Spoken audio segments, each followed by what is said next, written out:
Isang mapagpalang araw sa lahat ng mga kabangers at mga kayanggaw. Ang kwentong ito ay hango sa totoong buhay. Ito ay karanasan ko noong nasa probinsya pa ako ng Capiz. Bata pa lang ako ay alam ko na ang kapalaran na meron ng angkan ko. Kaya alam ko na rin na ang mga aswang ay mga salot sa lipunan. Nung panahon na yon, nalagay ang buhay namin sa panganib dahil sa matinding galit ng mga aswang.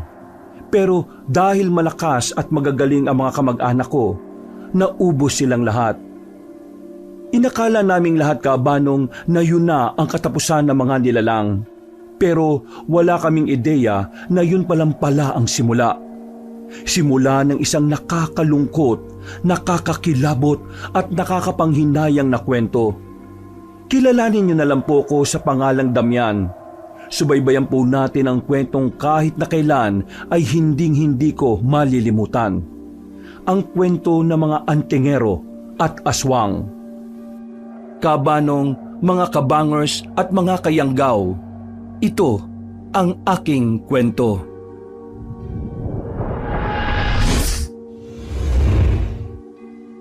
Bago nga pala magsimula ang ating kwento, sana'y mapindot nyo muna ang subscribe button at ang notification bell para lagi kayong nanonotify pag may bago tayong mga kwento.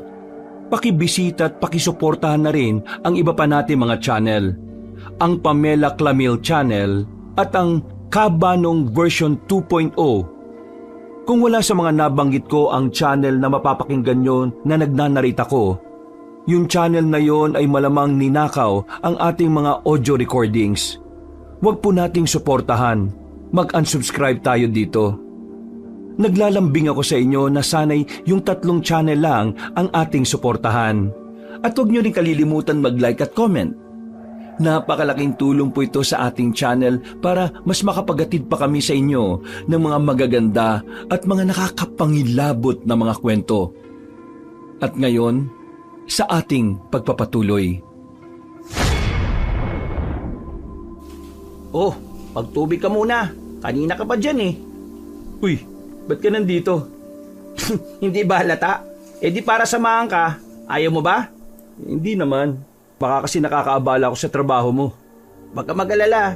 Palagi mo naman ako makakasama eh. Masasamaan na kita mag-insayo. Babalik ka na sa pagiging manunugis? Oo, marami na akong oras eh. Nangyari sa trabaho mo? Eh yun, nagkasagutan kami ni Erpat. Sabi niya eh, lumayas na raw ako sa bahay. Kaya yun, tinanggal na rin niya ako sa farm. Eh di, saan ka na ngayon yan? Hindi ba lata? Eh di sa bahay mo. Mag-isa ka na lang naman dun, di ba? Pambira ka rin talaga eh, no? Kaya siguro ang lakas ng loob mo kasi alam mo meron kang tutuluyan eh. Pre, alam mo naman noon pa mainit na ang dugo sa akin ni Erpat. Mula nang maniraan ako sa poder niya, banas na siya sa akin. Mas maganda na rin na umalis ako dun. Kaysa naman makasama ko yung binuo niyang pamilya sa ibang babae, di ba? Alam mo, bumalik ka na lang sa mama mo, mas mainam pa. Eh may iba na rin pamilya si mama eh. Kaya nga wala akong mapuntahan ngayon. Ah, pasensya na, hindi ko alam eh. Doon na lang muna ako sa iyo. Huwag ka mag-alala, marunong naman ako sa gawaing bahay eh. Hindi naman ako tatamad-tamad no. Eh, wala namang problema sa akin. Ang inaalala ko lang naman, alam mo namang wala akong matinong trabaho. Pa-extra-extra lang ako kasi nakafocus ako dito sa minana kong gawain. Walang problema. Marunong akong dumiskarte. Ay, siya nga pala. Nasaan nga pala si Omeng? Eh, nasan pa? Malamang. Nandun na naman sa nililigawan niyang si Mildred. Oh, akala ko ba titigilan niya na yun kasi ayaw na ayaw sa kanya nung nanay. Di ko nga rin alam eh. Naloko na sa babae yun eh. Ayaw na nga akong samahan sa pagsasanay. Eh, kumustahin natin? Baka nabubuang na yung isang yun. Pagkatapos ng pagsasanay ko, agad na rin naman akong sumama kay Gab-Gab. Malapit lang naman ang baryo sa gubat na kinalalagyan ko. Pagdating namin ay pinuntahan namin ang bahay ni Omeng.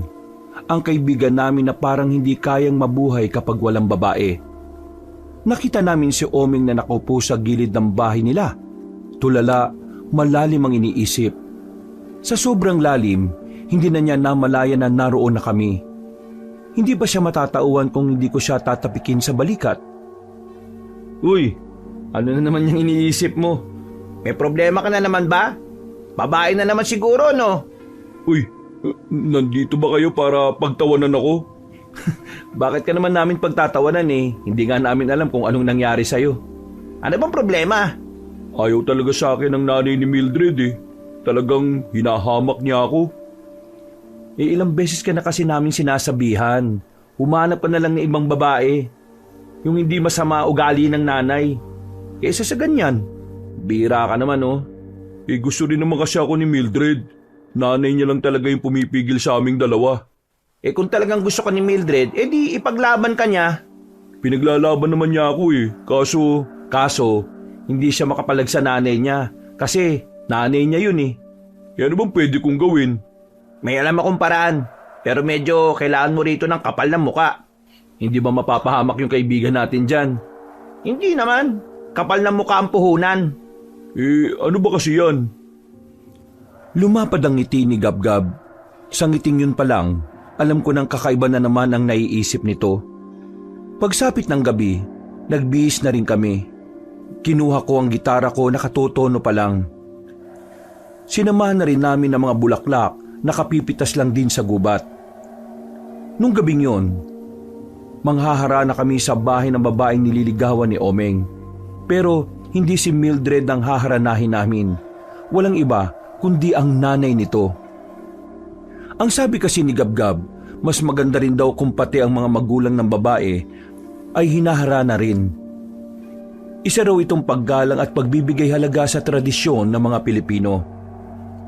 Naniwala naman kami sa kanya dahil siya ang mas maraming karanasan pagdating sa mga babae. Sigurado ka magiging epektibo to ah. Oo naman. Ilang beses ko na tong ginawa sa mga naging kasintahan ko eh. Ano nangyari? Bakit ka hiniwalayan? Yung babae ng mga may problema, hindi ang mga magulang. Ayan na. Kinakabahan na ako. Huwag kang kabahan. Ipakita mo na kalmado ka lang. Kapag napansin ni Aling Minda na kinakabahan ka, baka isipin niyang hindi ka tunay na lalaki. Baka mas lalo lang madagdagan ng dahilan niya para tutulan ng landian yun ni Mildred. Hindi yun landian. Pagmamahalan yun. Kahit na ano pa yan. Basta kalmahan mo lang. Aminado kong medyo kinakabahan din talaga. Kilala kasi namin talaga si Aling Minda. Noon pa man ay napakasungit nito. Lalong-lalo na sa mga taong kinaiinisa na matanda. Pero noong mga oras na yon, pinagdasal ko na lang na sana hindi yun maging dahilan ng panibagong pagluha ni Omeng. Hindi nagtagal, kinalbit ko na ang kwerdas ng gitara. Nagsimula ng kumanta si Omeng. Maganda naman ang boses niya, pero dahil sa kaba ay nanginginig yun. Wala pang 5 minuto, bumukas na ang bintana. Bumungad si Mildred. Nakangiti, halatang kinikilig. Pero bumungad din si Aling Minda, nakasimangot at halatang naiirita. Buong akala ko noon na hindi na namin matatapos ang pagharana. Akala ko bubuhusan kami ng kung anong mainit, pero nakaabot kami hanggang sa huling salita ng kanta. Pagkatapos, bumaba si Aling Minda kasama ang babaeng si Mildred. Hindi ka ba talaga nakakaintindi, Omeng? Ayaw nga kita para sa anak ko, tapos haharanahin mo pa siya? Hindi naman po si Mildred ang hinaharana ko eh. Sasasabi mo ha? Kung hindi, sino? Kayo po. Kayo pong hinaharana ko. Ang sabi po kasi nila, dapat nililigawan din ng mga magulang ng babaeng mahal mo. Kaya, yun pong ginawa ko. Nililigawan mo ako? Pwes, para sabihin ko sa'yo, hindi kita gusto sa kahit na saang anggulo. Naintindihan mo? Grabe naman po kayo. Uy, huwag kang umiyak dyan, Omeng. Aling Minda, pwede ba naming malaman kung ano ang dahilan kung bakit ayaw nyo rito sa kaibigan namin? Ang gusto ko para sa anak ko, matangkad, maputi, matangos ang ilong. Sa madaling salita, gwapo't matipuno. At higit sa lahat, mapera! Yung kayang buhayin ng anak ko, hindi yung ganyan. Aling Minda, hindi naman pangit ang kaibigan namin ah. Kahit na hindi siya maputi, gwapo naman yan. Moreno nga lang talaga. At isa pa, may trabaho namang matino si Omeng. Nagsisikap siya sa buhay. Ang mahalaga naman sa lalaki, yung madiskarte. Aanin mo naman yung kagwapuhan kung wala naman alam sa buhay.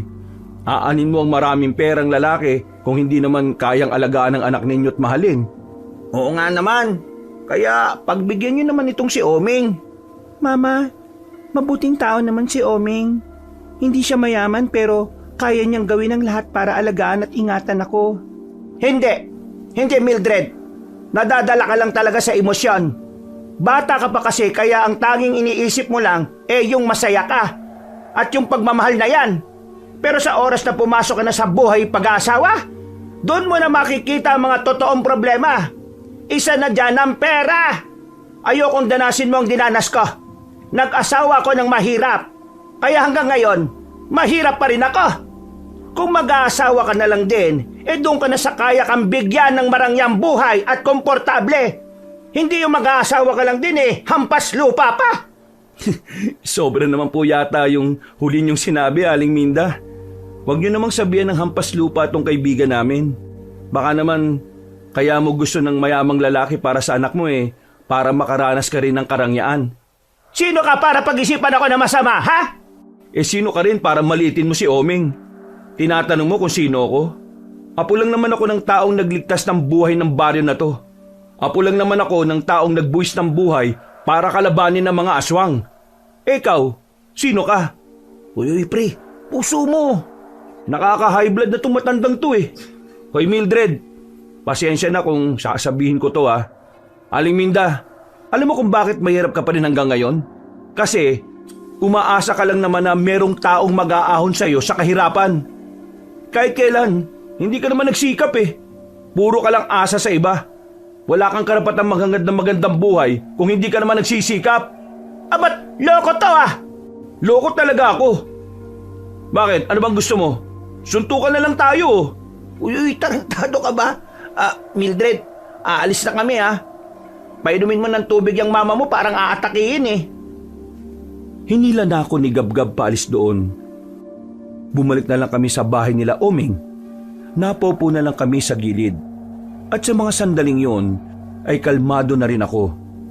Parang saka ko lang napagtanto na hindi pala talaga tama yung ginawa kong eksena. Pre, sinira mo yung moment. Kaya naman pakiusapan si Aling Minde Ikaw lang tong buang Di ba naririnig yung mga sinasabi niya? Iniinsulto niya na si Oming Normal na yun. Parang hindi mo naman kilala yung matandang yun. Alam mo kung anong hindi normal?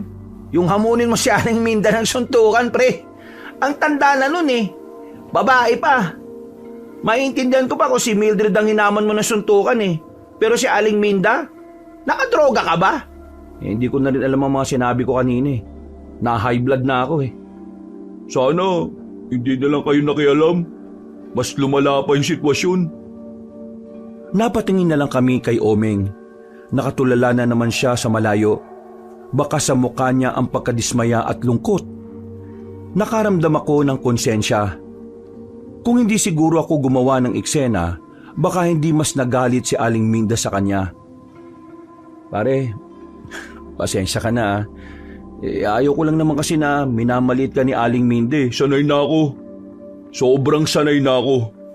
Kaya sana hindi nyo na lang ako pinakialaman Pre, hindi ka dapat nasasanay sa ganun. Kaya siguro ayaw sa iyo ni Aling Minde dahil alam niyang nagpapaapi ka lang din sa kanya. Kaya kong gawa ng diskarte yun. Kaya ko. Pwede ko naman tiyagain Pero dahil sa ginawa niyong dalawa, wala na. Ikaw, Gabgab, sabi mo effective. Anong nangyari? Nga. Walang nangyari. Ikaw naman, Damian, inaamon mo pa ng suntukan. Tingin mo sa susunod na balik ko doon, magagawa ko pang humarap? Hindi na. Dahil sa ginawa mo. Kayo kasi, palibasa, wala kayong ibang alam gawin sa buhay kundi aswang-aswang. Maging palamunin sa pamilya. Ako kasi, may plano ako sa buhay ko Gusto kong bumuo ng pamilya kasama si Mildred. Kung kayo wala na patutunguhan ng buhay nyo, ibahin nyo ako. Pre, yun ang maganda yung sinasabi mo O bakit? Totoo naman Ikaw, Gabgab, di ba palamunin ka sa inyo? Nagtatrabaho ka sa pamilya mo pero madalas kang gumagawa ng problema sa kanila. At ikaw naman, Damian, puro ka na lang ensayo ng ensayo. Habang buhay ka ng ensayo. Kahit wala ka namang mga aswang dito, puro ka aswang. Tatanda ka na lang dyan sa inaatupag mo kakaaswang-aswang mo eh. Uy, huwag mo minamalit ang ginagawa ko ha. Itong ginagawa ko paghahanda sakaling magbalik ulit ang mga aswang. Huwag mo ko igaya sa'yo na mas piniling maging baliw sa babae kaysa ipagpatuloy yung sinumpaan mong tungkulin. Tapos na ako sa ganyan, Damian. Nagawa ko ng parte ko ng panahon ng labanan. 4 na taon na nakalilipas mula nang matalo natin ang mga aswang. Kung ikaw, nandiyan ka pa rin, huwag mo akong isama. Ikaw lang ang magmana ng tungkulin ng lolo mong namatay. Ikaw lang. Hindi ako kasama. Uy, teka. Tama na nga yan. Para naman kayong hindi magkaibigan eh. Huwag niyo na kasi akong pakialaman, pwede ba? Kung gusto mo, Gab-Gab, ikaw na lang ang pumalit sa akin. Ikaw na lang sumama sa pag-iinsayo dyan. Kasi ako, ayaw kong mamatay. Kasi yung huling kasama niya sa labanan, namatay. Ayoko sumunod dun. Ano sinabi mo? O bakit? Totoo naman ah. Namatay ang lolo mo nang dahil sa kapabayaan mo. Parang tanga naman tong si Oming oh. Hindi naman tama yan. Personal na yan. Hindi, hayaan mo siya. Sige, sabihin mo kung anong makakapagpagaan ng loob mo. Sabihin mo lahat. Sabihin mo lahat ng pang-iinsulto para lang lumuwag yung kalooban mo. Para makatulong na mabawasan yung problema mo. Sige. Ay naku, magmula nga ngayon, tigilan niyo na ako. Huwag niyo na akong pakikialaman sa mga desisyon ko sa buhay. Sige na, umalis na kayo. Huwag ka mag-alala. Hindi ka na talaga namin pakikialaman pa sa mga desisyon mo. Sana magkatuluyan kayo ng babaeng yon kasi kung hindi, wala ka ng kaibigang babalikan. Uy, ano ba? Para kayong sila ah. Nauna na akong naglakad, Kabanong. Umuwi na lang ako sa bahay. Napabuntong hininga na lang ako nang maupo na ako sa bakuran. Agad din namang nakasunod sa akin si Gab-Gab. Narinig mo kung gaano siya kabaliw sa babae? Pati yung mga ginawa natin 4 na taon na nakalilipas binaliwala na lang niya. Pati si Lolo na nagbuwis ng buhay para labanan ng mga aswang. Dinamay pa niya. At ginawa niya pang panlaban sa akin yung kamatayan ni Lolo. Para ano? Para makonsensya na naman ako? Na sana ako na lang yung pinatay ng mga aswang at hindi si Lolo? Nakita mo kung gaano siya katarantado?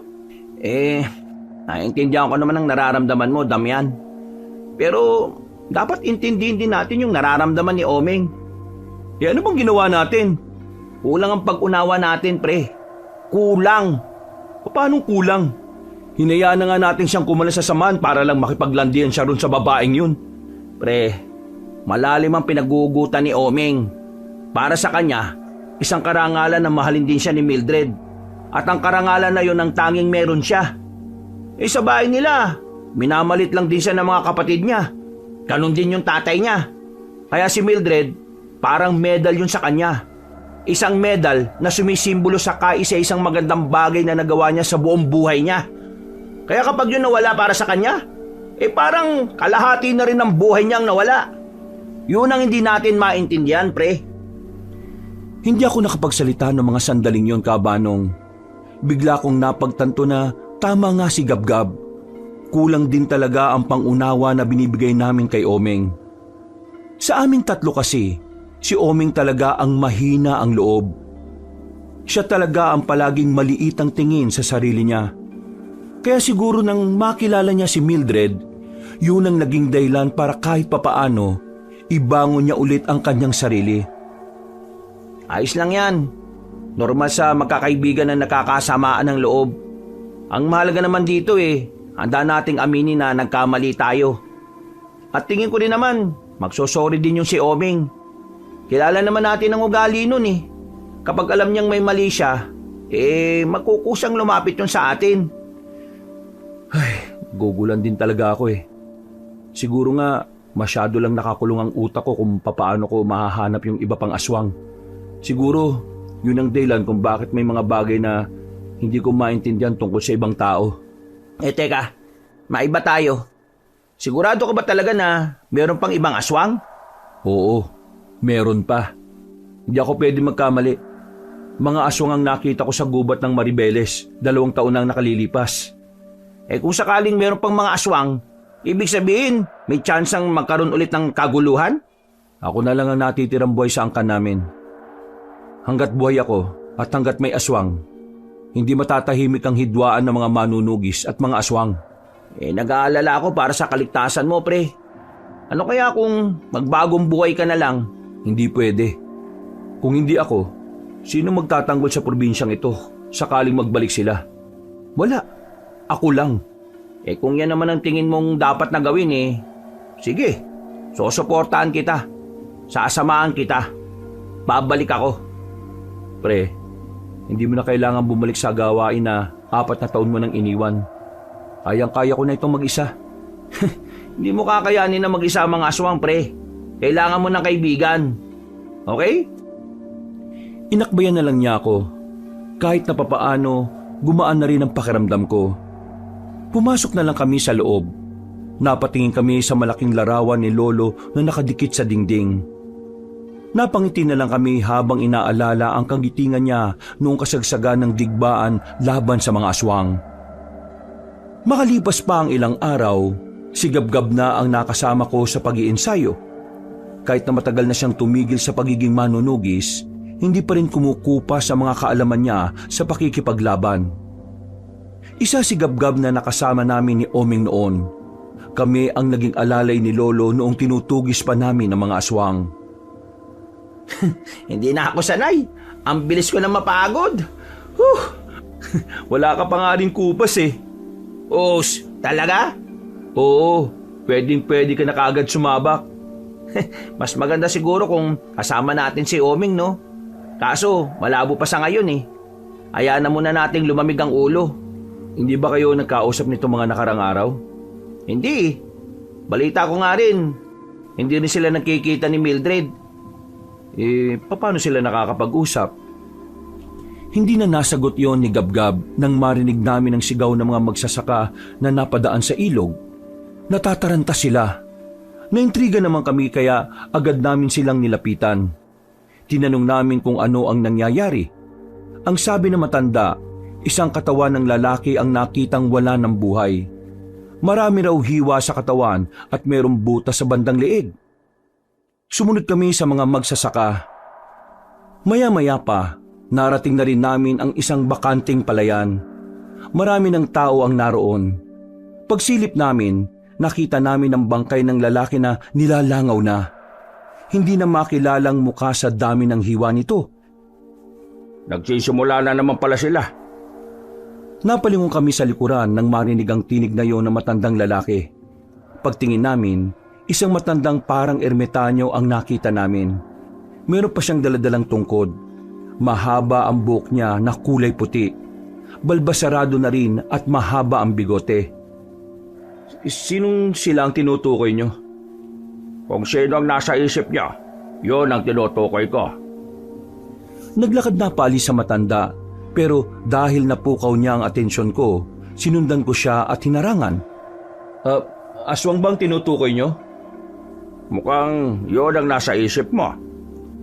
Sino ba kayo? Anong alam niyo sa mga aswang? Sa pananalita ninyo parang ang dami niyong nalalaman Muli silang nagbabalik. Muli silang maghahasik ng kadiliman sa probinsyang ito. Muli nilang babawin ang lupain na minsan na nilang inakala na sa kanila. Kaya maghanda tayo.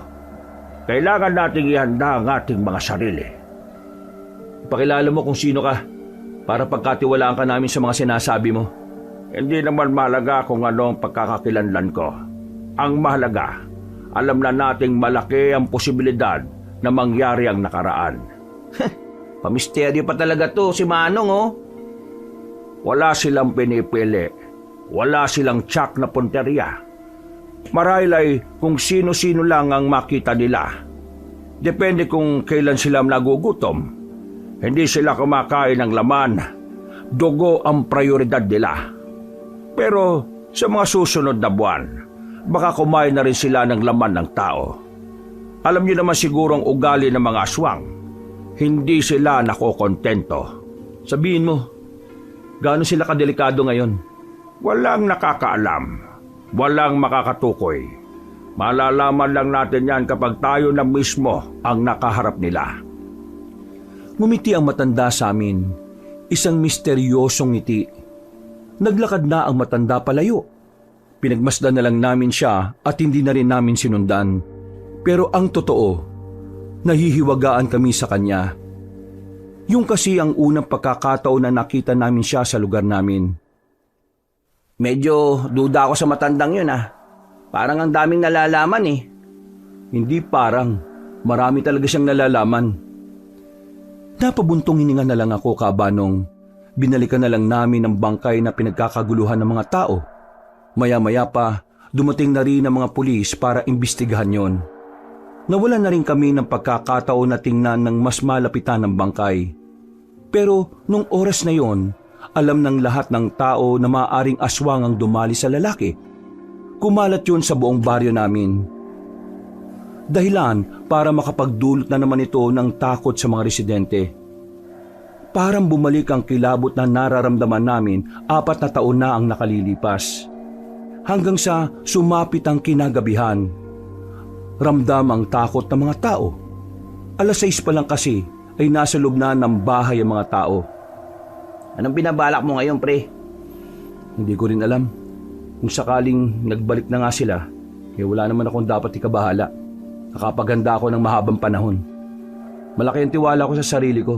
Nakakayanin ko naman silang harapin. Pre, kasama mo ako Pero ano bang sabi ng ibang miyembro ng samahan? Wala. Mula nang mamatay si Lolo, hindi naman na sila bumalik. Wala silang tiwala sa akin Ayaw nila na akong mamuno at magpatakbo ng organisasyon. Wag mo na muna siguro nating isipin yan. Matulog na lang muna tayo. Isasara na sana ni Gabgab ang pintuan nang biglang makarinig kami ng malakas na sigaw ng lalaki. Naalarma kaming dalawa. Agad naming kinuha ang katana namin. Muli namin pinakinggan kung saan nagmumula ang sigaw. Nang makasiguro na kami kung nasaan yon, ay agad na namin pinuntahan. Pero laking dismaya namin sa aming inabutan. Away mag-asawa lang pala. Kaya sumisigaw ang lalaki ay dahil pinagpapapalo siya ng asawa niya ng 2x2. Napapakamot na lamang kami sa ulo. Pambira naman! Sige ate, hampasin mo yan! Ganyan dapat ginagawa sa mga manluloko! Sus, akala ko naman kung ano na. Visit Binalik na lang namin sa lalagyan ng dala naming katana. Naglakad na kami pabalik sa bahay. Pero hindi pa man kami nakakarating doon. Nakita namin si Aling Minda na tumatakbo. Nakadapa pa ito dahil sa pagmamadali. Kahit na ubod ng sama ang ugali noon, nilapitan namin siya para tulungang makatayo. Oh, Aling Minda, anong nangyayari sa inyo? Bakit kayo tumatakbo? May tinatakbuhan ba kayong utang? Anong utang? Hindi ako nangungutang, no? Marami akong pera. Bakit nga kayo natakbo? May kasi, parang may nakita kong aswang doon, sa bandaron. Sigurado ka ba sa nakita mo? Hindi ko nga nakita. Parang may naramdaman at narinig lang ako na umangil Parang angil ng aso. Umuwi na kayo sa inyo, Aling Minda. Kapag napatay ka ng aswang, magkakatuluyan si Oming at Mildred. Sumimangot lang sa amin na matandang babaeng yon at agad na ring umalis. Hindi naman kami nagsayang ng oras. Nagmamadali naming pinuntahan kung saan ang tinuturo ni Aling Minda. Pagdating namin doon, wala namang kaming inabutan. Sinuri namin ang buong paligid. Sumilip na rin kami sa mga halamanan pati na rin sa likuran ng nagtataasang puno. Pero ang tanging nakita lang namin doon ay mga likido na malalapot. Nasa pagkakasuri namin, laway ngayon ng isang aswang. Pare, manda ka. Dumaan dito ang aswang. Pre, mukhang mapapalaban tayo. Oo, kaya maging alerto ka. Marahan kaming naglakad papasok sa isang iskinita. Sumilip kami roon. Tinutukan namin ang daladala naming maliit na ilaw. Pagtingin namin sa likuran ng puno, nakita na namin ang isang lalaking pilit pinagkakasya ang sarili sa malalaking ugat. Nandito! Wala na kaming sinayang na panahon. Tinagaan namin ang aswang, pero sa kasamaang palad, nakagapang siya palayo. Sinubukan naming habulin, pero nang makarating na kami sa pusod ng kagubatan, tumigil na muna kami sa pagsunod. Hinayaan na namin siyang makalayo. Hinala kasi namin ay baka hinahatak niya lang kami papunta sa mga kasama niya. Hindi maganda to. Balik! Kailangan natin bumalik! Akala siguro ng mga tangang to, kakagat tayo sa patibong nila ha. Bago pa may mangyaring hindi maganda sa amin, ay nilisan na rin namin ang kagubatan. Hindi man kami napalaban, alam namin na sa mga susunod na araw ay maaring malagay na sa alanganin ang buhay namin. Hindi naman bago sa amin ang mga ganoong eksena. Kung tutuusin, sanay na kami doon. Pero iba pa rin kasi talaga kapag kasama namin si Lolo. Malakas ang loob namin. Pero nung kami na lang ang kailangang tumayo sa aming mga sarili, dito na nagbago ang ihip ng hangin. Kinakabahan na kami. Kahit na inilaan ko ang 4 na taon sa pagsasanay, nakakaramdam pa rin ako ng pangamba. Wala akong kaalam-alam kung ano ang mga aswang na makakalaban namin at kung gaano sila kababangis. Ang kalabanin sila ay parang nangangapa sa dilim. Hindi mo makikita kung ano ang mangyayari sa'yo. Ayos ka lang ba, pre? Kanina ka ba tahimik ah? Oo, ayos lang naman ako. Naisip ko lang bigla si Lolo eh. Iba yung pakiramdam na nasa tabi natin siyang lumalaban. Doon ako hindi sanay eh. Tsak naman ako kung nasaan ang lolo mo. Proud na proud siya sa'yo. Kung siguro, Oo! Sisisi mo na naman ang sarili mo eh. Pare, huwag mong isipin ang sinabi ni Omeng. Galit lang yung loko na yun kaya niya nasabi yun sa'yo. Pero alam naman nating lahat na wala kang kasalanan. umuwi na lang siguro tayo. Bigla ako nagutom eh. Napatigil kami sa paglalakad nang matanong naming papasalubong sa amin si Omeng. Napatigil din siya. Napatingin sa amin. Ako nang nagkusang lumapit para kausapin siya. Sasamantalahin ko ang pagkakataon na humingi ng paumanhin sa kanya. Omeng, pre, yung tungkol sa nangyari, pasensya na ah. Concern lang talaga ako sa iyo eh, pero hindi ko inakala na sumobra na pala ako. Pasensya na rin pre. Naisip ko lang naman yun kasi akala ko magiging effective din sa'yo. Pero hindi pala. Hindi. Ako dapat nang humingi ng paumanhin sa inyo. Lalo na sa iyo, Damian. Masyadong personal yung sinabi ko. Galit lang ako noon. Hindi totoo na kasalanan mo kung bakit namatay ang lolo mo. Sa katunayan, ikaw pa nga ang dahilan kung bakit marami sa amin ang nakaligtas noon eh. Pasensya na rin talaga. Masyado na akong nalulung sa pagmamahal ko kay Mildred. Nabulag na ako. Wala na akong ibang nakita. Kundi siya lang. Wala yun. Kalimutan na lang siguro natin yun. Ang mahalaga naman eh, ngayon magiging maayos na rin tayo uli. Basta, kung anong trip mo sa buhay, susuportahan ka namin. Lalo na yung pagmamahal mo kay Mildred. Hindi na. Baka mawalan na talaga ako ng pag-asa kapag nalaman ni Aling Minda ginawa ko. Ha? Bakit? Ano bang ginawa mo? Sinundan ko siya kanina habang papauwi siya galing sa palengke. Tapos, tinakot siya at nagkunwari akong aswang. Nakita ko kung paano siya tumakbo. Nagawa ko lang naman kasi yung kasi napipiko na rin ako kung paano siya magmaliit sa akin eh. Ay buang! Ikaw pala yung dahilan kung bakit takot na takot kanina si Aling Minda? Ha? Paano niyo nalaman? Kami yung tumulong sa kanya kanina nung madapa siya eh. Hindi man lang nga nagpasalamat. Pambihira ka. Ikaw pala talaga yon. Paniwalang paniwala nga siya na merong aswang kanina eh. Takot na takot. Pero pre, meron talagang aswang kanina. Ha? Bumalik? Ibig kong sabihin, yung pumaslang dun sa lalaki, nandito pa rin? Pinuntahan kasi namin kanina yung tinuro ni Aling Minda. May mga nakita kaming laway ng mga aswang. At nakita rin namin mismo yung aswang. Pero hindi na namin sinundan eh. Delikado. Baka pinapahabol niya lang talaga kami. Nagbabalik na pala talaga sila. Gaya nga na sinabi ng matandang lalaki sa akin. Ha? Matandang lalaki? Yung mukhang ermitanyo? Oo, bakit? Kinausap din kayo? Oo, kanina. Pero hindi naman nagpakilala sa amin eh. Ang sabi lang, kailangan natin maghanda.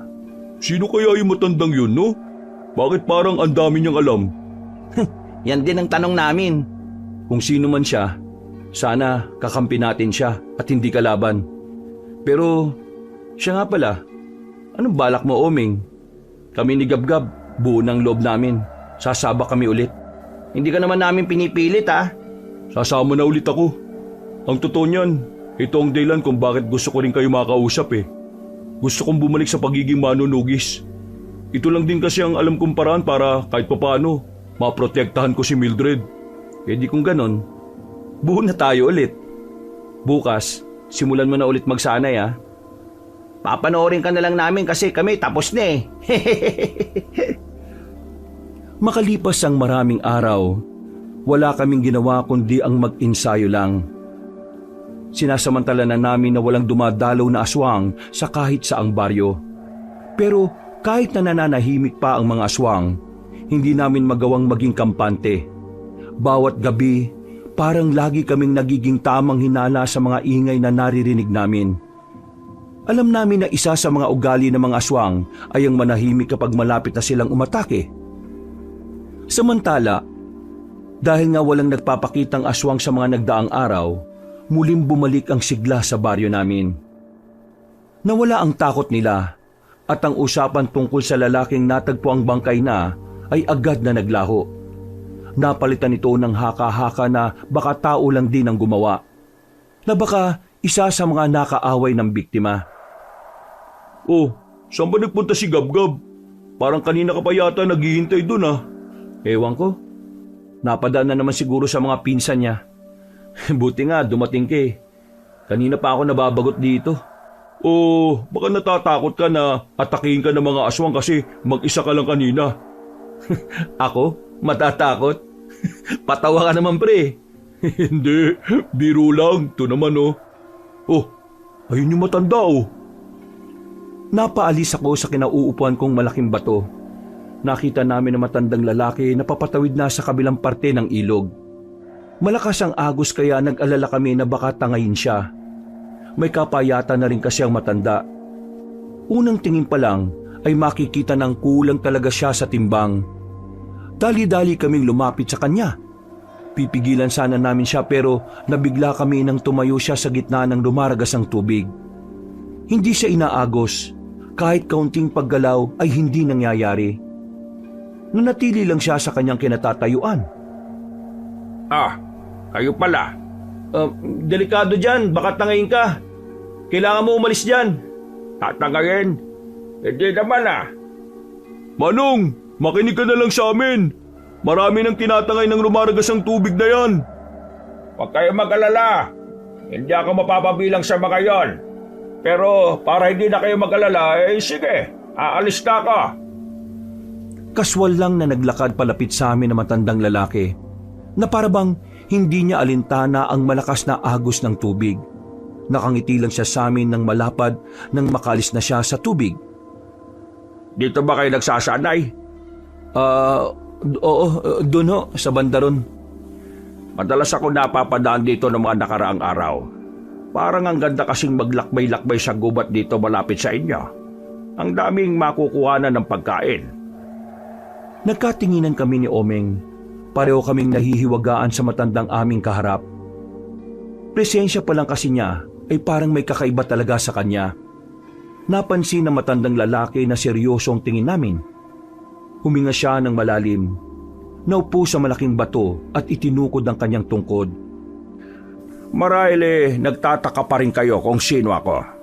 Kaya sige, para mapatibay natin ang pundasyon ng tiwala, magpapakilala na ako sa inyo. Ako si Horolan, isa akong manlalakbay, isang albularyo. Naglalakad ako para maghanap-hanap ng mga epektibong panggamot sa kahit na anong malubhang sakit. Kasama sa paglalakbay ko ay ang pagiging mulat sa presensya ng mga aswang sa probinsya na ito, ang Capiz. Marami akong nalalaman sa mga aswang dahil matagal ko na silang inaaral. Sa katunayan 4 na taon na ang nakalilipas. Nasaksihan ko ang labanan dito. Pero noong panahon na yon, wala naman akong magawa. Albularyo lang naman ako. Hindi naman ako manunugis. Kaya pagkatapos ng labanan at nanalo ang mga manunugis, umalis na rin ako. Kung ganon, ano pang iba mong nalalaman? Nanalo kayo noon pero hindi nyo naman sila naubos. Sa katunayan, yung mga natalo nyo mga aswang ay wala pa sa kalahati na kanilang bilang. Ho? Sigurado ba kayo sa sinasabi nyo? Ang dami na nun ah. Halos magkandamatay na kaming lahat nun. Tapos sasabihin nyo wala pa sa kalahati. Sinabi ko lang kung ano ang nalalaman ko. Saan niyo naman nakuha yung impormasyon na yan? Sa akin mismo. Dahil alam ko kung nasaan ang kanilang pinaglulunggaan. Kung alam mo, di ituro mo sa amin kung teka. Maniniwala ba kagad tayo sa matandang yan? Hindi naman natin siya kilala ah. Huwag kayo mag-alala. Maniwala man kayo sa akin o hindi, hindi ko rin naman sasabihin sa inyo kung saan. Kailangan nyo munang dumaan sa matinding pagsasanay para maihanda kayo sa kanila. Hindi nyo sila mauubos kung wala kayong sandata na makakatalo sa kanila. Hindi itako katana ang tinutukoy ko, kundi anting-anting. Ano naman ang alam mo sa anting-anting? Ang sabi mo kanina, albularyo ka lang. Pero wala akong sinabing pangkaraniwang albularyo lang ako. Muli siyang tumayo at saka tumingin sa malayo. Malapad ang kanyang ngiti. Sobrang kalmado. Parang normal na lang talaga sa kanya na pag-usapan ng mga aswang. Bagay na nagpapatunay na hindi nga siya pangkaraniwan. Meron akong 3 na anting-anting na inaalagaan. Hindi ko sila pagmamay-ari. Dahil hindi naman ako gumagamit nun. Pag-aari sila ng mga kaibigan kong albularyo noong araw. Pero namatay sila ng dahil din sa mga aswang. Kailangan ng mga bagong tagapangalaga ng anting-anting na yon. Kung talagang gusto niyong matalo mga aswang, hahayaan niyo kung tulungan kayo. Bakit mo naman ito ginagawa? Malaki ba ang kasalanan ng mga aswang sa'yo? O baka dahil lang sa mga kaibigan mong napatay nila? Sobrang laki na kasalanan nila sa akin. Mas malaki pa sa mga pututoy ninyo. Sila ang sumira ng buhay ko. Kaya gagawin ko ang lahat para maubos sila. Maniniwala lang kami sa mga sinasabi mo kapag napatunayan mong totoo mga yun. Nagdududa ka pa ba na hindi ako albularyo? O kung naniniwala ka man, iniisip mong pipitsuging albularyo lang ako? Pwede nating subukan. Dumistansya ng bahagya ang matandang si Horolan. Sumenya siya kay Omeng. Pinapalapit niya ito. Napangisi naman si Omeng dahil masyado siyang kampante. Pero ako, bigla kong kinutuban nang makita ko kung paano iporma na matanda ang paa niya. Sigurado ka talagang lalabanan mo ako sa sparring ha?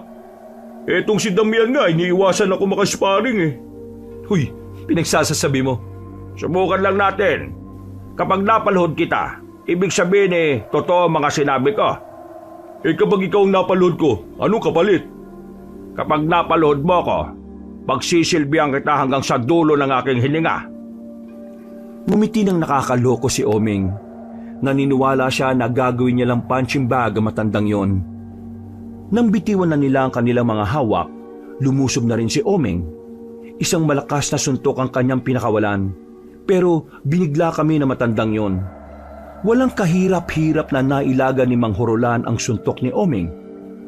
Sinundan pa ni Omeng ng isa pang suntok. Pero sa halip na makatama siya, ay siya pa ang nadali na matanda. Tinamaan siya ni Mang Horolan ng malakas na suntok sa bandang panga. Dahilan para mapatigil sandali ang kaibigan ko. Iiling-iling siya nang makaramdam siya ng pagkahilo. Lakas mo mga tsamba. Tignan natin. Nagubad na ng damit si Omeng. Dali-dali niyang nilapitan si Mang Horolan. Pero kahit na anong gawin niya, ay hindi man lang niya maidaplis ang kanyang kamao. Parang pinaglalaruan lang din siya na matanda. Maya-maya pa, isang malakas na suntok naman ang ginawa ni Mang Horolan sa tiyan ni Omeng. Sa lakas ng suntok, napaluhod na ang isa nitong tuhod. Hindi na ito nakatindig ulit. Paano ba yan? Mukhang ako nanalo. Sabihin mo nga sa akin, matanda ka ba talaga? Alam mo, wala naman kasi sa edad yan. Nasa dami na ng karanasan mo yan sa buhay. Matanda na ako. Alam ko na ang lahat ng anggulo ng pakikipagbasag ulo. O ngayon, naniniwala ka na ba sa sinasabi ko? Oo, naniniwala na ako. Di naman pwedeng hindi parang binugbog mo na ako rito eh. Hindi ako ganyang bumugbog. Pero dahil naniniwala naman na kayo sa akin, pwede na nating simulan bukas ang ating misyon. At yun ay ang iisa-isahin ng mga aswang. Pero teka, nasaan yung isa niyong kasama? Bakit hindi ko siya nakikita rito? Bigla naming naalala si Gabgab sa tanong na yon ni Mang Horolan.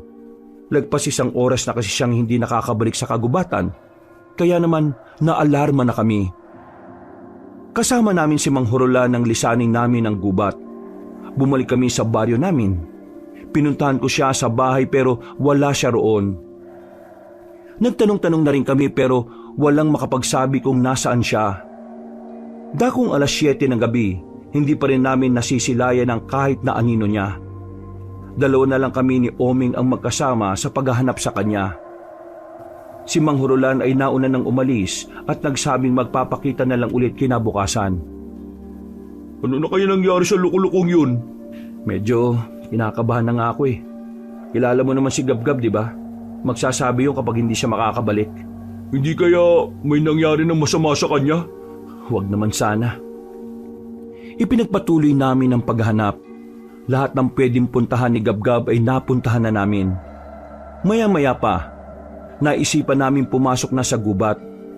Ayaw man naming isipin pero may kaisipan kami na baka nadukot siya ng mga aswang at dinala na sa kagubatan. Pinuntahan namin ang parte ng gubat kung saan namin hinabol ni Gabgab ang aswang. Pagdating namin doon ay nagtago na muna kami sa likuran ng malapad na puno. May naririnig na kasi kaming kumakaluskos. Parang may gumagalaw sa mga tuyong dahon. Hawak ang katana, marahan naming sinilip ang parteng likuran ng bayabasan. Dahil tanging liwanag lang naman ng buwan ang nagsisilbi naming ilaw, medyo kinakabahan kami dahil hindi namin maaninag ng maayos ang paligid. Pero nang nasa harapan na kami ng bayabasan, may nakita kaming lalaki roon na nagtatago. Tatagi na sana namin pero napagtanto namin na si Gabgab pala ang lalaking yon. Gabgab? Linti ka. Ilang oras ka na namin hinahanap, nandito ka lang pala. Ano ba ginagawa mo rito? Shh! Huwag kayong maingay. Ano nga pwede ba? Huwag nga muna kayong maingay. Sige na, makisama na lang kayo. Tinikom na lang muna namin ang aming bibig kabanong. Noong mga sandaling yon ay nakikiramdam kami sa paligid. Ang sabi kasi ni Gabgab, meron daw siyang sinusundang aswang. Pero hindi niya sigurado kung ang aswang na yon ay ang aswang din na una naming nakita. Naglakad kami ng maingat. Diretso lang ang direksyon namin hanggang sa makarating na kami sa nagtataasang talahiban. Lagpas tao yon kaya hindi na namin makita kung ano ang patutunguhan namin. Nakahanda lang ang mga hawak naming sandata. Maya-maya pa, "Yuko!" Buti na lang ay nagawa namin makailag. Kung hindi, baka tumatagas na ang dugo namin sa leeg. Isang aswang kasi ang bigla na lang lumitaw at lumundag sa amin. Dahil alanganin kami sa lugar na yon, tumakbo kami paalis sa talahiban. Nang makarating na kami sa gilid ng daan, biglang nawala ang aswang. Sinuyod namin ang tingin ng paligid, pero wala kaming makita. Nandyan lang yan. Nililin lang niya lang tayo. Sinasabi ko na nga at aswang talaga yun eh. Kanina nga po ito pa sinusundan yun eh. Tudasin na natin, aswang pala eh. Wag tayo makampante. Mabilis siya. Kailangan natin maging alerto. Dito, sa bandang to, tara. Nauna na akong naglakad. Lalapit pa lang sana kami sa mga kawayan nang biglang may humila na kay Gabgab sa likuran. Nakakapit siya sa mga damo at dali-dali naman namin siyang tinulungan. Hindi siya nakuha ng aswang pero may sugat ang binti niya dahil sa haba ng kuko ng nilalang na yon. Humanda kayo ngayon. Nagpakita ka pa talaga ha? Ingat ha. Hindi to pangkaraniwang aswang. Sabay kaming lumusob ni Omeng. Pagtaga namin sa aswang ay nagawa niyang hawakan ng kamay ko. Hinila niya ako at tinangkang kagatin. Mabuti na lang at mabilis na nakaresponde si Omeng. Tinaga niya ang aswang at tinamaan yon sa hita. Nabitiwan niya rin ako. Nakahanap ako ng magandang tiyempo. Tinaga ko rin yon at tinamaan naman sa bandang balikat. Pero kahit nasugatan na siya, parang wala lang sa kanya ang ginawa namin. Nakatindig pa rin siya ng diretsyo. Sa halip, mas lalo pa itong nagalit. Kakaiba nga ito. Hindi tayo pwedeng maging kampante sa siraulong to. Hindi nagtagal ay umatake na rin ang aswang sa amin. Laway na laway siya. Parang gutom na gutom talaga. Mabilis ang aswang na yon. Aminado akong medyo nabigla ko dahil hindi ganun kabilis sa mga nakalaban namin 4 na taon na ang nakalilipas. Tinamaan ako sa braso pero buti na lang ay hindi sobrang lalim ng pagkakakalmot niya. Si Oming naman tinamaan na rin sa kanyang hita pero kaya naman naming tiisin. Sanay naman na kami sa mga sugat dahil napapalaban din naman kami noon. Mukhang di na talaga natin kabisado ang mga aswang ngayon. Kailangan muna nating umatras. Anong atras? Kaya naman natin eh. Kaya nga natin, pero ang inaalala ko, paano kung dumating yung ibang kasama niya? Visit talaga oh. Huwag mong pairalin ng emosyon mo, Oming. Aalis na sana kami pero mukhang wala talagang balak ang aswang na yon na mawala ang kanyang pagkain. Hinarang niya kami sa aming daraanan. Kaya naman wala na kaming magawa kundi harapin na lang din siya. Muli namin siyang inatake. Pero sadyang kakaiba talaga ang galaw niya. Parang alam na alam niya kung saan kami manggagaling. Hindi kami nakatama. Kung tatagal pa kami sa labanan na yon, malamang sa malamang na mapapagod lang kami. At baka yun na rin na maging mitya ng buhay namin. Tila napansin ng aswang na hindi na namin siya kinakaya. Kaya ilang sandali lang, umatake na siya ng mas mabilis. Sa sobrang bilis ay hindi na namin namalayan na nasa harapan na namin siya. Akmang kakalmutin na niya ako, pero laking gulat namin nang sumulpot si Mang Horolan. Hinato niya ng katana ang aswang sa liig na naging dahilan ng agaran nitong pagkamatay. Ay nako, sinasabi ko na nga sa inyo hindi na kayo kayang iligtas ng inyong mga sandata. Teka, paano ka nakapunta rito? Hindi ka naman namin napansin Madilim, tensyonado kayo. Malamang hindi nyo na malaya na narito na ako. Tao ka ba talaga? O baka Superman ka na rin? Hindi ka ba normal? Sa halip na magpasalamat kasi iniligtas ko ang buhay nyo. Kung ano-ano pag iniisip nyo sa akin ngayon. Ang bira talaga mga kabataan ngayon, oh. Mga walang utang na loob Maraming salamat pero paano mo nga nagawa yun? Hindi na mahalaga yon. Ang mahalaga ngayon nakaabot ako at nailigtas ko kayo. Tinutukan ni Mang Horolan ng ilaw ang aswang na nakahandusay. Nakita pa naming tumatagas ang dugo nito sa leeg. Sinipa pa ni Mang Horolan ng mahina para alamin kung ito ba ay buhay pa. Mababangis na ang mga aswang ngayon. Sa mga nakalipas na taon, mukhang marami na rin silang natutunang mga bagong taktika. Mga galaw at mukhang napag-aralan na rin nila ang mga natitirang manunugis ngayon. Yun ang dahilan kung bakit hindi kayo umubra sa isang yan. Ganun na ba talaga sila kadelikado? Tingin nyo, maglalakas loob silang manggulo ulit kung hindi mataas ang tingin nila sa sarili nila. Alam na kasi nila na hindi na kayo gaya ng dati. Napabuntong hininga ang matandang si Horolan. Baka sa mukha niya ang pangamba. Bago namin nilisan ang kagubatan na iyon, ay sinilaban ni Mang Horolan ng apoy ang katawan ng aswang. Pag-alis namin doon, tumabi na muna kami sa gilid ng daan. Naglabas ng panggamot at panglinis si Mang Horolan na agad din namang nailagay sa sugat ni Gabgab. Paano? Ayos na itong sugat mo. Mauna na ako. Sigurado ba kayong ayos lang kayo na mag-isa? Ay bakit? Natatakot ba kayo na baka patayin ako na bang aswang? Sus, huwag niyong intindihin yon. Kayang-kaya ko mag-isa. Kung kaya-kaya mo naman palang mag-isa, bakit kailangan mo pa kami? Dahil may hangganan lang ang kaya kong gawin.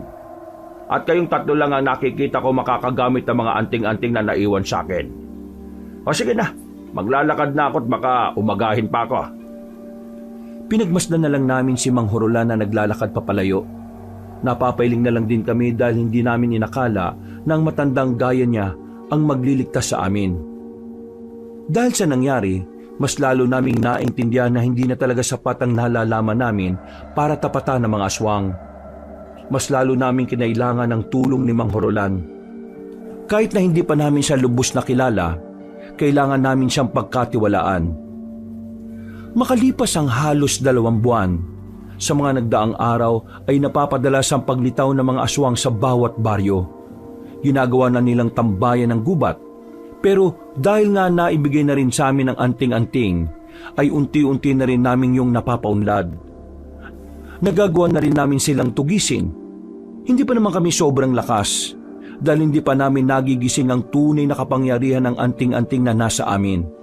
Pero ang mahalaga sa amin, kahit na papaano ay nagkakaroon kami ng lakas ng loob para protektahan ang kapayapaan.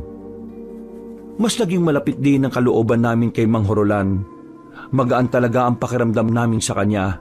Yung bang kahit na sa sandaling panahon, parang napakadali niyang pagkatiwalaan. Wala naman din kasi kaming nakikitang dahilan para paghinalaan namin siya. Hindi kasi siya mabait lang sa amin. Kahit sa ibang tao rin ay mabuti ang pinapakita niya.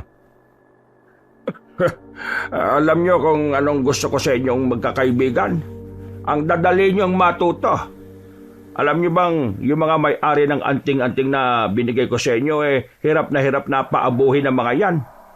Pero kasi hindi na rin naman ako magtataka kung bakit ang dali niyong nagamit ang anting-anting.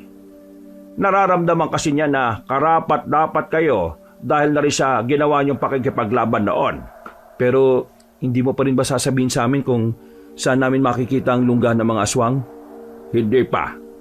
Kapag nakita kong handang-handa na ang katawan at isipan ninyo, sasamahan ko pa kayo papunta ron. Kara mo naman, Mang Horolan. Wala ka pa rin bang tiwala sa amin? Hindi naman sa walang tiwala. Sadyang alam ko lang na magmamadali kayo kapag sinabi ko na sa inyo.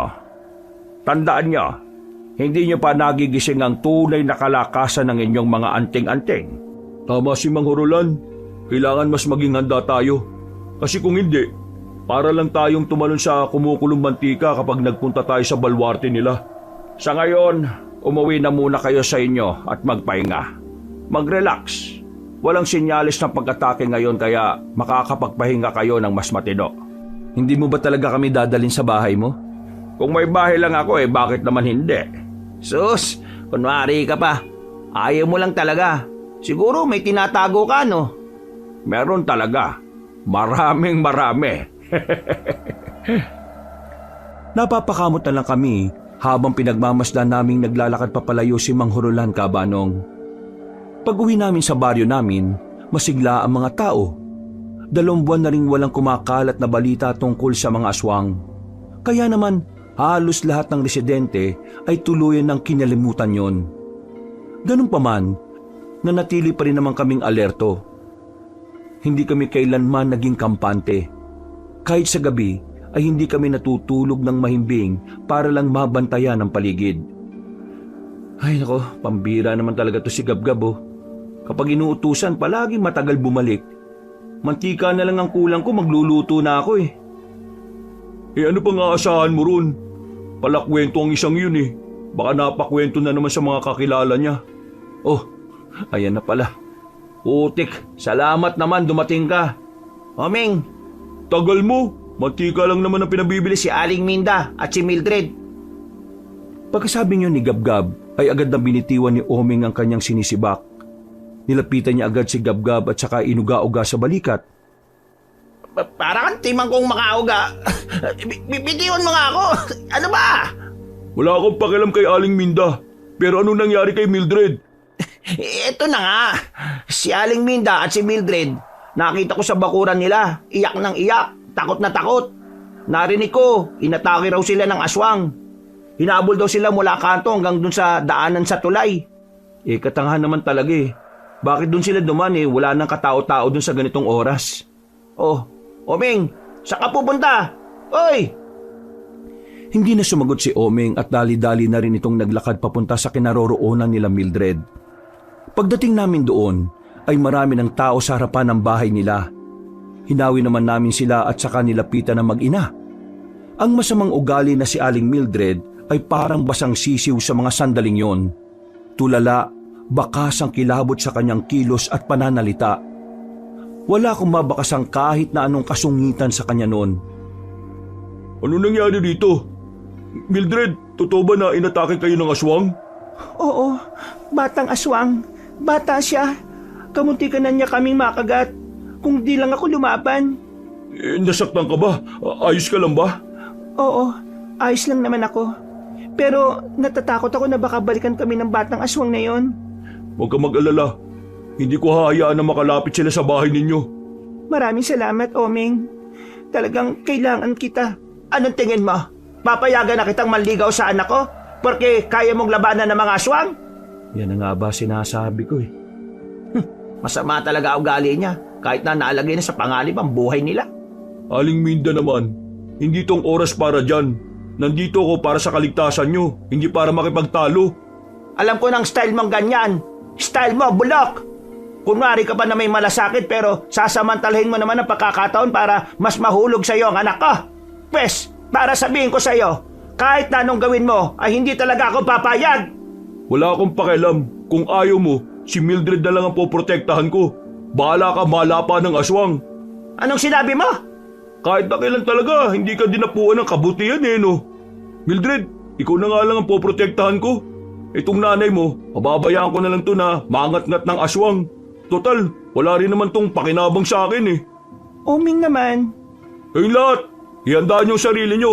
Dahil nagbabalik na sila. Maiintindihan namin kung matatakot kayo. Pero walang magagawang takot kung yun ang paiiralin. Maging matalino at maging mapagbasid. Kailangan yung tapangan. Huwag niyong gagayahin tong si Aling Minda. Walang ibang inatubag kundi ang manghamak. Boom! Basag! Aray mo! Nauna nang naglakad si Oming at sumunod naman kami sa kanya. Nagapunan muna kami at pagkatapos bumalik na kami sa harapan ng bahay nila Mildred. Sa tapat noon ay merong kubo na pwedeng matambayan. Habang nagbabantay nga kami roon, ay nakatanaw sa bintana si Aling Minda. Masama ang tingin sa amin, lalong-lalo na kay Omeng. Natigil ang pinag-uusapan namin nang marinig namin ang sigaw ng isang lalaki. Medyo malapit lang yun sa lokasyon namin kaya naalarma na kami. Kami nang bahala doon. Dito ka lang, Omeng. Bantay mo si Mildred. Sigurado ka ba? Oo, kaya na namin yun. Nagiging aktibo ng anting-anting ko. Ibig sabihin may aswang nga ngayon. Wala na kaming sinayang na pagkakataon ni Gabgab.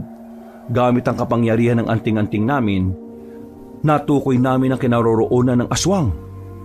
Nakarating kami sa dating tindahan ng buko malapit sa palengke. Isa yung abandonadong pwesto. Maraming nakatambak na kung ano-ano. Pare, nandito lang siya. Nararamdaman ko. Hoy aswang! Lalabas ka ba dyan o kami ang lalapit sa'yo? Pre, ramdam ko mas malakas to dun sa napatay ni Mang Horolan. Anong uri? Hindi ko sigurado pero parang gabunan. Gabunan? Ilan? Isa lang yung nararamdaman kong presensya. Sa halip na gabunan na makita namin, mga tiktik ang lumitaw sa gilid-gilid. 10 aswang, pero hindi kami nakaramdam ng kaba para sa mga yon. Sa halip, ginanahan pa kami. Sige, lapit! Tingnan natin! Sabay-sabay na umatake ang mga aswang. Agad ko naman pinagana ang anting-anting ko. Lumakas ang lahat ng pandama ko. Lalong-lalo na ang pakiramdam ko sa paligid. Kaya kahit na anong kilos nila ay nalalaman ko. Dahilan para makailag ako ng walang kahirap-hirap. Bukod pa rito, gumaan din ang kamay ko. Kaya naman mabilis kong naihataw ang hawak-hawak kong katana sa kanila. Si Gabgab naman ay agad ding nakagawa ng pag-atake. 3 ang agad na napas lang niya. Sobrang dami naman pala ng mga to. Focus lang pare, focus! Marami-rami pa ang mga yan. Hindi ko na hinintay pang makalapit ang mga aswang. Ako na ang kusang pumunta sa kinatatayuan nila. Mabilis ko silang pinaghihiwa gamit ang katana. Isa-isa silang bumagsak. Wala pang 1 minuto ay napaslang ko na rin ang mga natitira. Pare, nararamdaman mo pa rin ba yung presensya ng gabunan? Hindi na. Wala na akong maramdaman. Nakaalis na yon. Pero hindi na muna natin siya hahanapin. Delikado. Balikan na lang natin si Omeng. Sinuyot ko na muna ng tingin ng buong paligid pero wala na kaming nakitang aswang na buhay. Pero bago kami umalis, pakiramdam ko noon ay merong mata na nakatingin sa amin. Hindi ko mawari kung yun ba ang gabunan na unang naramdaman ni Gabgab. Nakabalik kami kay Omeng. Maayos naman ang kalagayan nila roon kaya nakahinga na rin kami na maluwag. Sa kubong yun na rin kami natulog. Mga bandang 4:00 na ng madaling araw nang bumalik na kami sa bahay. Gising! Gising! Uy! Gumising kayo! Oo. Ang bira naman oh. Ano na naman ba yun? Wag mo sabihin inatake na naman ng aswang yung mag-ina. Anong nangyari sa kanila? Agad na napabangon si Oming ng mga sandaling yon, Kabanong. Bumakas agad ang pag-aalala sa kanyang muka. Lalabas na sana siya pero hinila siya ni Gabgab. Sinampal siya ng mahina sa muka para matauhan. Hindi to tungkol sa mag-ina. Li kayo, sumama kayo sa akin. Magugulat kayo sa makikita nyo. Kahit na wala pa kaming hilamos noong mga sandaling yon, ay dali-dali na kaming lumabas ng bahay. Ilang metro lang ang nilakad namin at nakarating na rin kami sa tulay. Inabutan kami doon ng mga nagkukumpulang mga tao. Pagtingin namin sa gilid ng tulay ay may mga bangkay na nakasabit doon. Nakabigti, maraming sugat sa katawan. Hindi yun mga normal na tao. Dahil ang mga nakabigting bangkay doon ay walang iba kundi mga aswang. Mga aswang? 7 aswang? Sinong gagawa niyan? Hindi kaya meron pang ibang manunugis na nakapatay na mga yan? Si Mang Horolan lang ang alam ko makakagawa nito. Hindi siya. Paano hindi siya? Ibukod sa atin, siya lang naman ang may kakayahang makapaslang sa mga yan. Siya lang ang biyasa sa pagtugis ng mga aswang. Mas magaling pa nga siya sa iba nating kapwa manunugis eh. May nakakita mga tao habang binibigti isa-isa yung mga yan. Ang sabi ng mga napadaang tanod, aswang din daw ang gumawa niyan. Ha? Kalukuhan. Aswang? Aswang napapatay ng kapwa niya aswang? Teka, sandali. Naguguluhan ako eh. Bakit naman gagawin yun ng aswang sa kapwa niya? At paano naman sila nakakasiguro na aswang ay nakita nilang nagbibigti sa mga yan? Ang sabi nila, yung aswang na nagbigti sa mga yan may malapad na pakpak. Hindi nga lang daw nila nakita yung mukha kasi madilim. At saka natakot na daw sila nang maramdaman ng aswang na yun na pinapanood nila ang nangyayari. Aswang sa aswang? Bago to ah. Ngayon ko lang to narinig ah. Huwag ka mag-alala, ako rin. Kung totoong aswang nga yung pumatay sa mga yan, ibig ba nitong sabihin magiging kakampi natin sila? Hindi. Kahit kailan, hindi tayo pwede magtiwala sa mga aswang. Yan ang unang-una sa batas nating manunugis. Ang mga aswang ay aswang. Kahit na kailan, hindi uso sa kanilang kabutihan. Likas sa kanilang kasamaan. Sa tingin ko, nagiging magkaaway din ng mga aswang. Pero tama nga si Damian, hindi natin sila pwedeng pagkatiwalaan. Di porke pumatay sila ng kapwa nila pwede na nating iasa ang buhay ng mga tao sa kanya. Mag-almusal na lang muna tayo. Puntahan natin si Mang Horolan sa tagpuan. Malamang nandun yon dahil sa mga nangyari ngayon. Napapailing na lang ako ng mga sandaling yon, Kabanong. Pero ang totoo, magulo na ang takbo ng utak ko. Ang dami kong naiisip na anggulo sa mga nangyayari.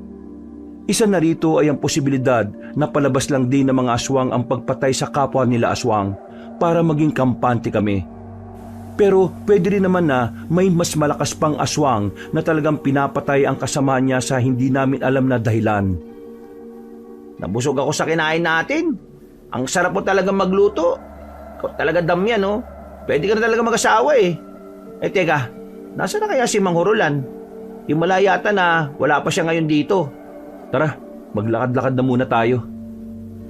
Tinawid namin ang malakas na ragasan ng ilog gamit ang kawayan na inilagay namin doon. Pumasok kami sa kagubatan at hindi nagtagal, meron na kaming natanaw na bahay. Yari lang sa kahoy ang bahay na yon, pero mukhang maayos. Malinis din ang bakuran. Pero ang nakapagtataka lang, bakit nag-iisa lang ang bahay na yon? Sandali lang, hindi tayo dapat basta-basang lumapit sa bahay na yan. Gab-gab, paganahin mo nga yung anting-anting mo. Alamin mo kung aswang ang nakatira dyan sa loob. Hinawakan ni Gab-gab ang kanyang anting-anting at saka pumikit. Pagdilat niya ay agad siyang umiling-iling. Hindi naman pala Lapitan natin. Alamin natin kung sino nakatira dyan. Delikado dito sa gubat kaya dapat wala sila dyan. Nagmamadali kaming lumapit doon. Pinatulog namin ang maliit na bell na nakasabit sa may bakuran. Ilang sandali lang, lumabas mula sa bahay na yon ang pamilyar na muka. May hawak-hawak pa itong tasa ng kape at tinapay naman sa kabilang kamay. Bakit kayo nandito? Paano nyo nalaman tong bahay ko? Ang totoo talaga hindi namin alam na dito ka nakatira. Napadaan lang kami dito. Ang galing nyo naman. Nakita nyo kagad. Paano hindi makikita eh? Pagtawid mo ng ilog, konting silip lang matatanaw na to. Kaya pala ang bilis mong makarating sa tagpuan natin eh. Dito ka lang pala nakatira eh, no? Eh ano ba pag-uusapan natin ngayon?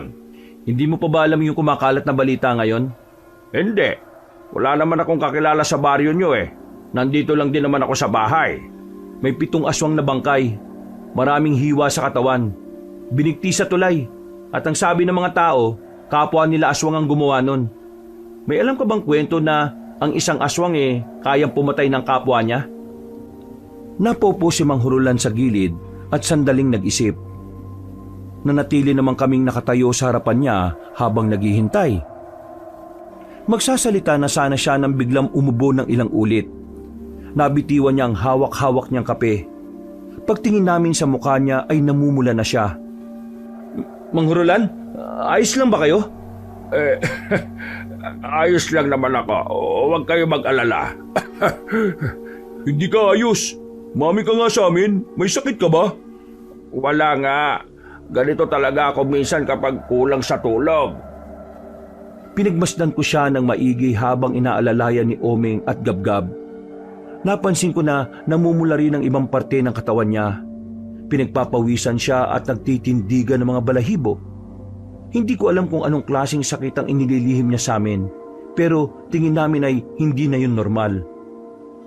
Sinubukan namin siyang paaminin, pero kahit na anong pilit namin, ay hindi siya sumasagot na matino. Dahil sa pag-aalala, sinamahan namin si Mang Hurulan hanggang sa gabi. Hindi nyo naman ako kailangang samahan eh. Ginabi pa kayo tuloy. Sige na, umuwi na kayo. Ayos na ako. Nahihilo ka kanina. Nanlalamig ka rin, sabi mo. Kaya hindi ka namin pwedeng iwan ng ganun-ganun na lang. Huwag ka na makulit, Mang Hurulan ha. Sino na lang ang magsasabi sa amin kung nasa ng kuta ng mga aswang kung mamamatay ka? Mamamatay ka agad? Masama lang naman ang pakiramdam ko eh. Teka sandali. Huwag kayo maingay. Ha? Bakit? Huwag na nga muna kayo maingay. Hinawakan niya ang kanyang anting-anting at saka nakiramdam sa paligid. Maya-maya lang ay dinamputan niya ang kanyang sandata. Naalarma naman kami dahil doon. Iniwan na muna namin si Mang Hurulan. Lumabas kami ng bahay at saka sinuyod ng tingin ang buong paligid. Ilang sandali lang, nakaramdam na kami ng mabigat na presensya. Naririnig na rin namin ang mga kaluskos sa paligid. Paano nila nalaman na nandito tayo? Mga pre, nandito rin yung presensya ng gabunan. Ha? Sigurado ka ba? Oo, ang lakas eh. Ang lakas ng presensya niya. Sandali kong sinilip si Mang Hurulan sa loob. Nakaupo na siya sa papag niya at nakatingin sa amin. Seryoso lang siya. Parang wala lang sa kanya na napapalibutan na kami ng mga aswang. Ayan na siya. Lumitaw ang isang matandang lalaki, habang ang mga aswang naman na kasama nito ay nakapaligid lang. Tumigil ang matandang lalaki, ilang metro ang pagitan sa amin. Sandaling namayan niyang katahimikan. Nakangiti siya, kalmado, pero sandali lang niyang tiningnan ang mga hawak naming katana. Isa kang gabunan. Tama, isa akong gabunan. At kayo? Kayo mga batang henerasyon nung unang labanan 4 na taon nang nakalilipas. Naalala ko pa kayo. Lalong-lalo ka na. Ikaw ang apo ng pinakamagiting na manunugis noon. Kung ganon, isa ka pala talaga sa mga nakatakas dati. Nakatakas? Hindi. Dahil hindi naman ako sumalang sa labanan nung panahon na yon. Nalaman ko lang. Nilagas nyo na mga kasamahan ko. Pero hindi naman natin maiiwasan na may mamatay sa mga ganong uri ng labanan, hindi ba?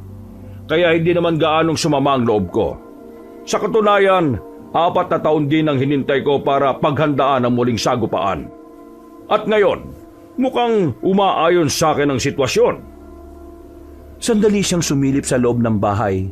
Lumapad ang ngiti niya nang makita niya roon si Mang Hurulan. Hurulan, Hurulan, Hurulan! Hindi ko inakala na may mga alipores ka na pala. Magkakilala kayo? Magkakilala? Hindi lang basta magkakilala. Magkakilalang magkakilala kami.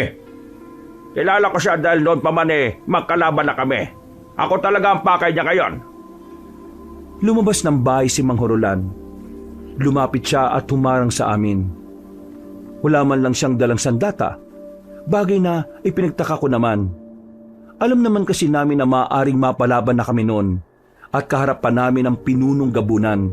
Pero si Mang Horolan parang kampante lang siya. Mukhang ayaw mo yatang malaman kung sino ka. Kung inakala mong mapapatay mo ko ngayong gabi, nagkakamali ka. Hindi ka mananalo sa akin. Paano ka makakapalag sa akin alam mo naman sigurong may nangyayaring kakaiba sa katawan mo. Pero huwag ka mag-alala. Hindi naman kita papatayin, Horolan. Hindi ako pumapatay ng kaibigan. Pero itong tatlong ito, hindi sila kasama sa pagbibigyan ko. Masyado mo yata kaming minamaliit Huwag ka makampante. Kung natalo namin kayo noong mga binatilyo pa lang kami, magagawa rin namin yun ngayon. Hindi nagsalita pa ang matandang aswang. Sumenyas na ito. Agad namang naglabasa ng mga aswang sa gilid-gilid. Dumaan kayo sa likuran ng bahay ko. Ako lang bahala rito, bilis! Hindi pwede. Hindi ka namin iiwan. Sundin nyo na lang ako! Noong mga sandaling yon, hindi namin maintindihan si Mang Horolan kung bakit parang bigla siyang natakot. Alam namin na kaya naman naming labanan ng mga yon, pero dahil yun ang gusto niyang mangyari ay sinunod na lang namin siya. Tama ba talaga na iniwan natin siya? Hindi ko nga rin alam pero tingin ko mas malalagay sa alanganin ng buhay natin kung hindi tayo aalis. Kayang-kaya naman ng anting-anting natin yun Basta, pakiramdam ko may ibang plano si Mang Horolan. Bilisan na lang natin ang takbo para hindi nila tayo abutan. Dali! Sa halos 5 minutong pagtakas ay nakalayo na rin kami sa bahay ni Mang Horolan. Nakatawid na kami sa ilog. Doon pa lang kami nagkaroon ng pagkakataon na makahinga. Tingin ko talaga, hindi dapat natin siya iniwan Babalikan natin siya, pero palilipasin muna natin ng ilang minuto. Kakayanin ba ni Mang Horolan yon? May sakit siya at nangihina. Paano niya matatalo mga yun? Hindi siya mamamatay. Yun ang nararamdaman ko. At yun din ang sinasabi sa akin ng anting-anting ko. Kaya kailangan natin magtiwala sa kanya. Nagtago lang kami sa malaking bato habang nagpapalipas ng oras. Kung ano-anong pumapasok sa utak ko noon, Kabanong. Gumugulo rin sa isipan ko ang sinabi ng matandang lalaki kay Mang Horolan. Sa paraan kasi ng pananalita nito ay parang matagal na talaga silang magkakilala. Na para bang hindi lang sila basta magkakilala. Tila ba meron silang malalim na ugnayan. Pero pilit ko pa rin inaalis sa isipan ko na baka kaibigan niya talaga yon. Wala pa akong nababalitaan na ang isang albularyo ay may kaibigan na aswang. Makalipas ang halos 20 minutos, binalikan na namin si Mang Horolan. Malayo pa lang ay natatanong na namin ang mga katawan na nakahandusay sa bakuran niya. Dali-dali kaming lumapit. Nadatnan namin ang mga aswang na wala ng buhay. Duguan, malalaking hiwa ang tinamo nila. Nagmistulang tapunan ng bangkay ang bakuran ni Mang Horolan. Kinaya talaga ni Mang Horolan ng mga ito? Partida! Hindi pa maganda ang pakiramdam niya kanina Kakaiba talaga siya. Paano niya yun nagawa? Wala naman siyang anting-anting At saka, tingnan niyo mga pre. Napaka-brutal ng pagkakapatay niya rito. Para siyang may galit Si Mang Horolan. Pumasok kami sa loob ng bahay pero hindi na namin nakita si Mang Horolan doon. Dahil doon, mas lalo kaming nag-alala para sa kanya. Nilibot namin ang gubat sa pagbabaka sakaling maabutan namin siya na kinakalaban ng matandang gabunan. Pero sa kasamaang palad, hindi na namin siya nakita pa. Napaisip na ako sa mga nangyayari. Ayaw ko mang isipin pero palagay ko, may tinatago talaga si Mang Horolan na ayaw talaga niyang malaman namin. Sumapit ang kinaumagahan. Hindi pa rin namin siya makita. Nakailang balik na kami sa bahay niya pero wala pa rin. Nasilaban na nga namin yung mga bangkay ng mga aswang pero kahit anino niya ay hindi man lang lumitaw. Sana kaya napadpad yun? Hindi kaya nabihag na siya ng mga aswang? Pakiramdam ko hindi Anong ibig mo sabihin? Narinig niyo naman siguro yung sinabi ng matandang gabunan kagabi. Magkaibigan sila. Sineryoso mo talaga yun? Malamang sinabi lang yun ng aswang na yun para mang-asar. Hindi. Nararamdaman kong totoo yun. Totoong meron silang malalim na ugnayan ng aswang na yun. Kasi kung iisipin mo kung alam niya ang bahay ni Mang Hurulan, dapat nung pa nila pinatay si Mang Hurulan. Sabagay, may punto si Damian. Alam mo, sa presensya ng aswang na gabunan at ni Mang Hurulan, dun sa aswang yung mas malakas. Kaya kung mas malakas yung gabunan, dapat noon pa wala na si Mang Hurulan. Bakit hindi nila pinapatay? Ang gulo. Hanggang ngayon iniisip ko pa rin kung bakit niya tayo pinaalis. Para saan pa yung mga binigay niyang anting-anting, di ba? Meron akong iniisip na dahilan pero hindi ko pa sigurado kung tama. Ano? Meron siyang tinatago sa atin na ayaw niyang malaman natin kagabi. Kung ano yun ang hindi natin alam. Mga pre, tingnan nyo dun sa gilid ng unan niya. May papel. Sulat yata yun. Lumapit kami sa higaan ni Mang Hurulan. Dinampot ko ang kapirasong papel. Pagtingin ko ay meron ng laman. Isa itong malinaw na direksyon kung saan matatagpuan ang lugar na pinagtataguan ng mga aswang. Anong nakalagay? Nakasulat dito kung saan natin makikita yung balwarte ng mga aswang. Mukhang kailangan na natin puntahan mamayang gabi. Baka nga biyag nila si Mang Hurulan. Mukhang alam na ni Mang Hurulan na mangyayari ang lahat ng ito kaya siya nag-iwan ng sulat. Tandaan yung mga sarili ninyo. Mamaya, pagsapit pa lang ng kinagabihan aalis na tayo at pupuntahan natin ang salot na yon. Ililigtas natin si Mang Hurulan. Napatangon na lang sila. Bumalik kami kagad sa bahay para ikondisyon ang sarili namin. Habang nagpapahinga kami sa bahay, bigla namang dumating si Aling Minda. Galit na galit. Nagpupumilit na pumasok sa bakuran pero nakakandado ang gate naming kawayan. Ano bang problema nyo, Aling Minda? Problema ko? Yang lalaking yan! Ako? Problema mo? Bakit? Inaano ba kita? Huwag ka na magmangmangan pa. Alam kong sinama mo si Mildred kagabi at tinakaan yung magtanan. Ha? Pinagsasasabi mo? Sabog ka ba? Aling Minda, lakas ng tama niya na. Saan ka umiskod niyan? Anong tama-tamang pinagsasasabi niyo, ha? Gusto niyong tamaan kayo sa akin? Ilabas niyo ang anak ko. Kasi kung hindi, ipadadampot kita sa mga pulis. Wala rito ang anak mo. Hindi kami nagkausap kagabi dahil meron kaming inasikaso. Tingin mo maniniwala ako sa'yo? Di wag ka maniwala. Pakailam ko sa'yo. Aling Minda, magkakasama kami kagabi. Hindi namin kasama si Mildred. Kailan ba siya huling nasa sa inyo? Inutusan ko lang siyang kumuha ng banabas sa tabi ng ilog kagabi. Tapos, hindi na bumalik. Di ba madalas kayong natambay doon? Kaya malakas talaga ang pakiramdam ko na kinuha mo ang anak ko. Saan mo siya dinala, ha? Si Mildred? Nagpunta sa ilog kagabi? Kunwari ka pang walang alam. Sinungaling ka. Ilabas mo ang anak ka. Diyos ko, di kaya napasama siya sa kinuha ng mga aswang? Aswang? Hindi pwede. Kalma muna. Hindi pa natin sigurado. Huwag na kayong gumawa ng kwento. Bakit mo kasi siya inutusan sa ganung oras Hindi ka ba talaga nag-iisip matanda ka? Alam mong gumagala ang mga aswang sa mga ganung oras pero pinalabas mo pa rin si Mildred. Kahit na kailan talaga, wala ka talagang kwentang ina no? Oo, awat na. Alam kong banas na banas ka na rito, pre, pero masamang manapak na matanda. Kapag may nangyari masama kay Mildred, ikaw ang mananagot, Aling Minda. Ipapakain talaga kita sa aswang, tandaan mo yan. Nanlaki ang mga mata ni Aling Minda ng mga sandaling yon. Hindi niya inasahang pagbabantaan siya ni Omeng. Sa takot niya ay nagmamadali na itong umalis. Muntikan pa itong matumba dahil sa pagkataranta. Si Omeng naman ay hindi na rin mapakali. Gustong-gusto niya ng punta na agad ang lugar ng mga aswang. Pero pinipigilan namin siya. Wala pa kasi kaming maayos na plano sa mga sandaling yon. Mga bandang 5:00 ng hapon, nagsagawa muna kami ng matinding konsentrasyon para makipag-ugnayan sa daladala naming mga anting-anting. Ginagawa namin yon upang mas maganda ang daloy ng kalakasan sa buong katauhan namin. Matapos yon, agad na rin kaming umalis.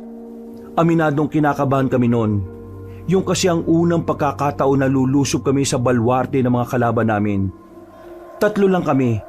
Hindi kasi pumayag ang ibang manunugis na magbalik serbisyo. Ang sabi sa sulat, mas maraming bantay sa gilid ng lugar ng mga aswang. Alam ng mga aswang na posibleng dumaan ang mga kalaban nila sa gilid. Kaya ang gagawin natin ngayon, sa harapan tayo dadaan. Paano natin gagawin yun makikita tayo kaagad ng mga aswang doon. Yun ang kailangan nating isipin. Napabuntong hininga na lang din ako noong mga sandaling yon, Kabanong. Kahit din kasi ako, hindi ko rin alam ang eksaktong paraan kung paano namin mapapasok ang baryo ng mga aswang. Pero makalipas ang 10 minuto, isang pangyayari ang pumigil sa amin.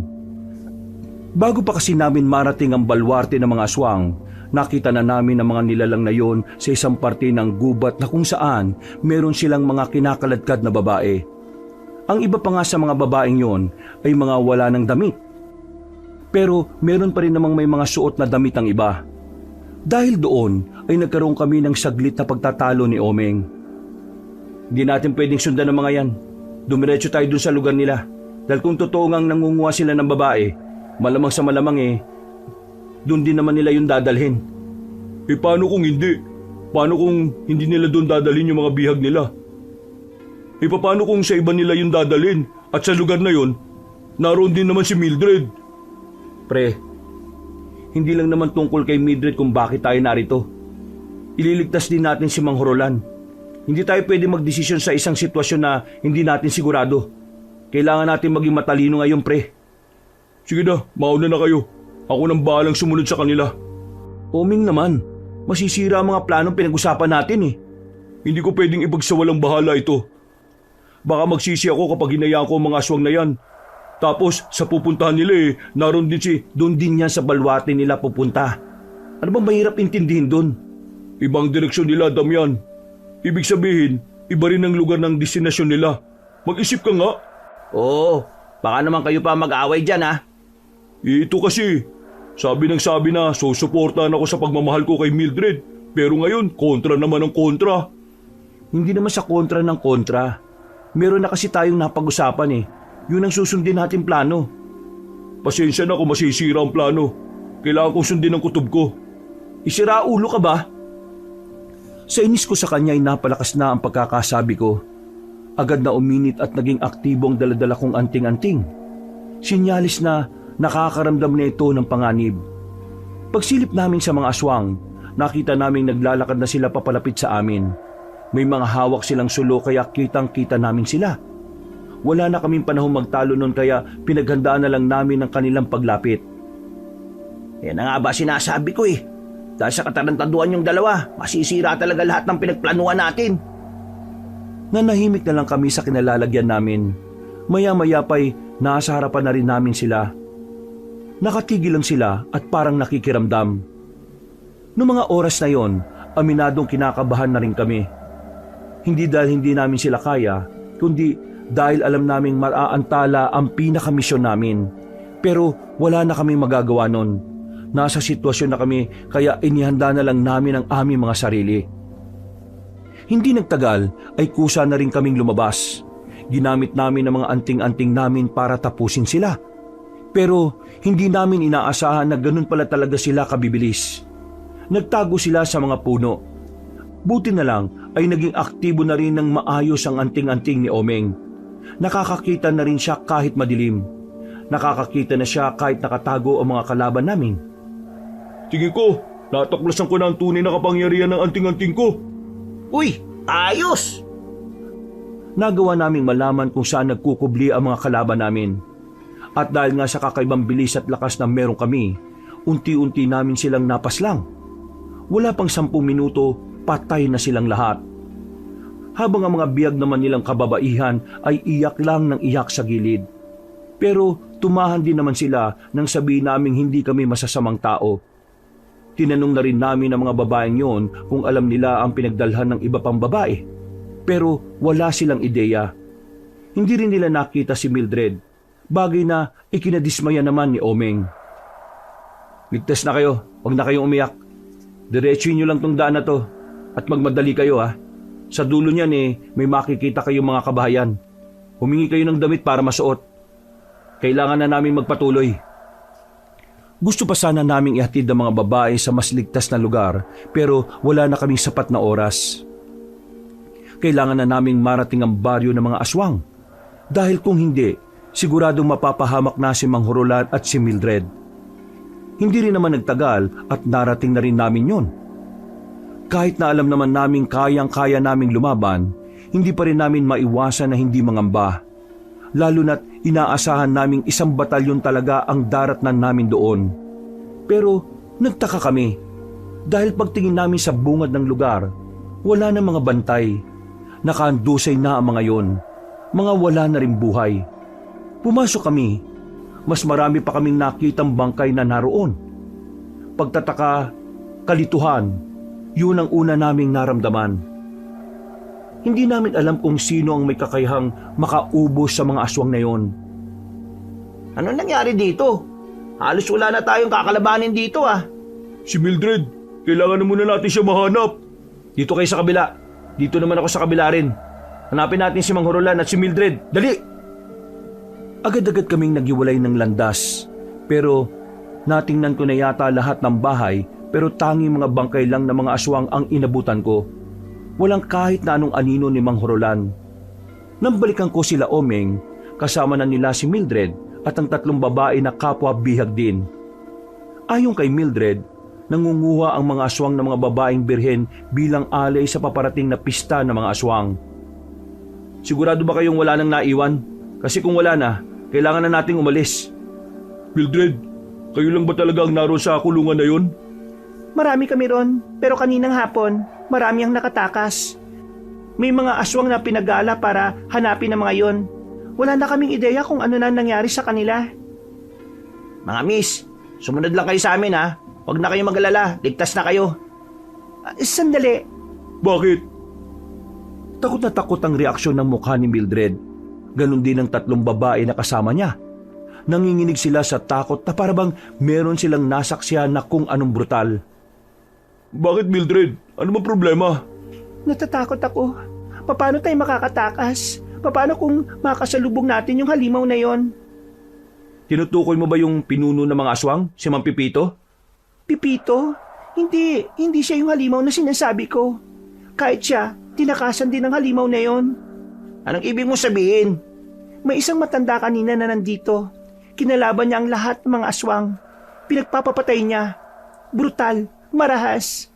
Nung nagkaharap na sila ng pinuno ng aswang sa harapan mismo ng kulungan namin, para siyang nabaliw. Para siyang nawala sa sarili. Hindi na niya alam ang ginagawa niya. Kahit yung pinuno ng aswang hindi na rin siya kinaya. At napilitang tumakas na lang din. Yung halimaw na yun, pinagpapapas lang niya ang mga natitirang aswang. Hindi siya tumigil hanggat hindi niya nauubos sa mga aswang. Sobrang bangis niya kung ikukumpara sa mga aswang na nakakalaban niyo. Wala siyang katulad. Narinig ko pa sa pinuno ng mga aswang, ang halimaw na yun ang uubos sa sangkatauhan. Nagkatinginan kaming 3. Napaisip kami sa sinabi ni Mildred. Magsasalita pa sana ako pero biglang sumenya si Gabgab. Ganon din naman si Omeng.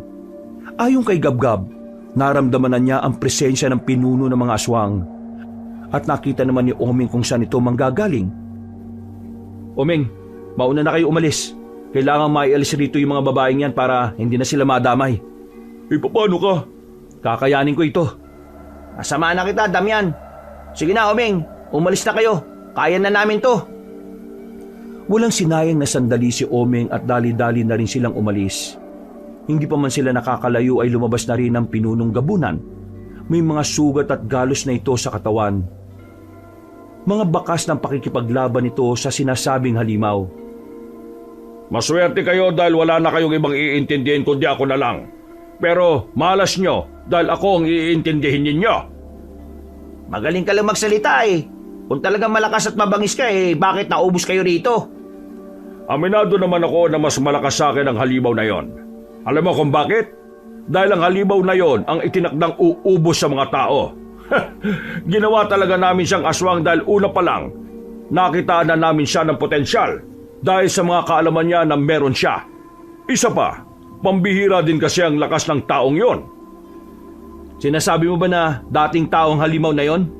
Mismo! Buti naman at gumagana na ang utak mo Pero hindi lang namin siya basta ginawang aswang. Siya ay naging isang eksperimento namin. Alam mo kung anong nakakatawa? Sa unang eksperimento, naging matagumpay kagad. At ngayon, Ngayon na ang itinakdang panahon para tuluyang mabuhay sa kanyang kalooban ang puso at dugo ng isang tunay na halimaw. Isang demonyo na sugo ng impyerno. Hindi ko inakala na dumating na din pala kayo sa puntong kailangan yung gumawa ng eksperimento para lang matalo kami ha. Pero ano pa bang aasahan ko sa mga aswang?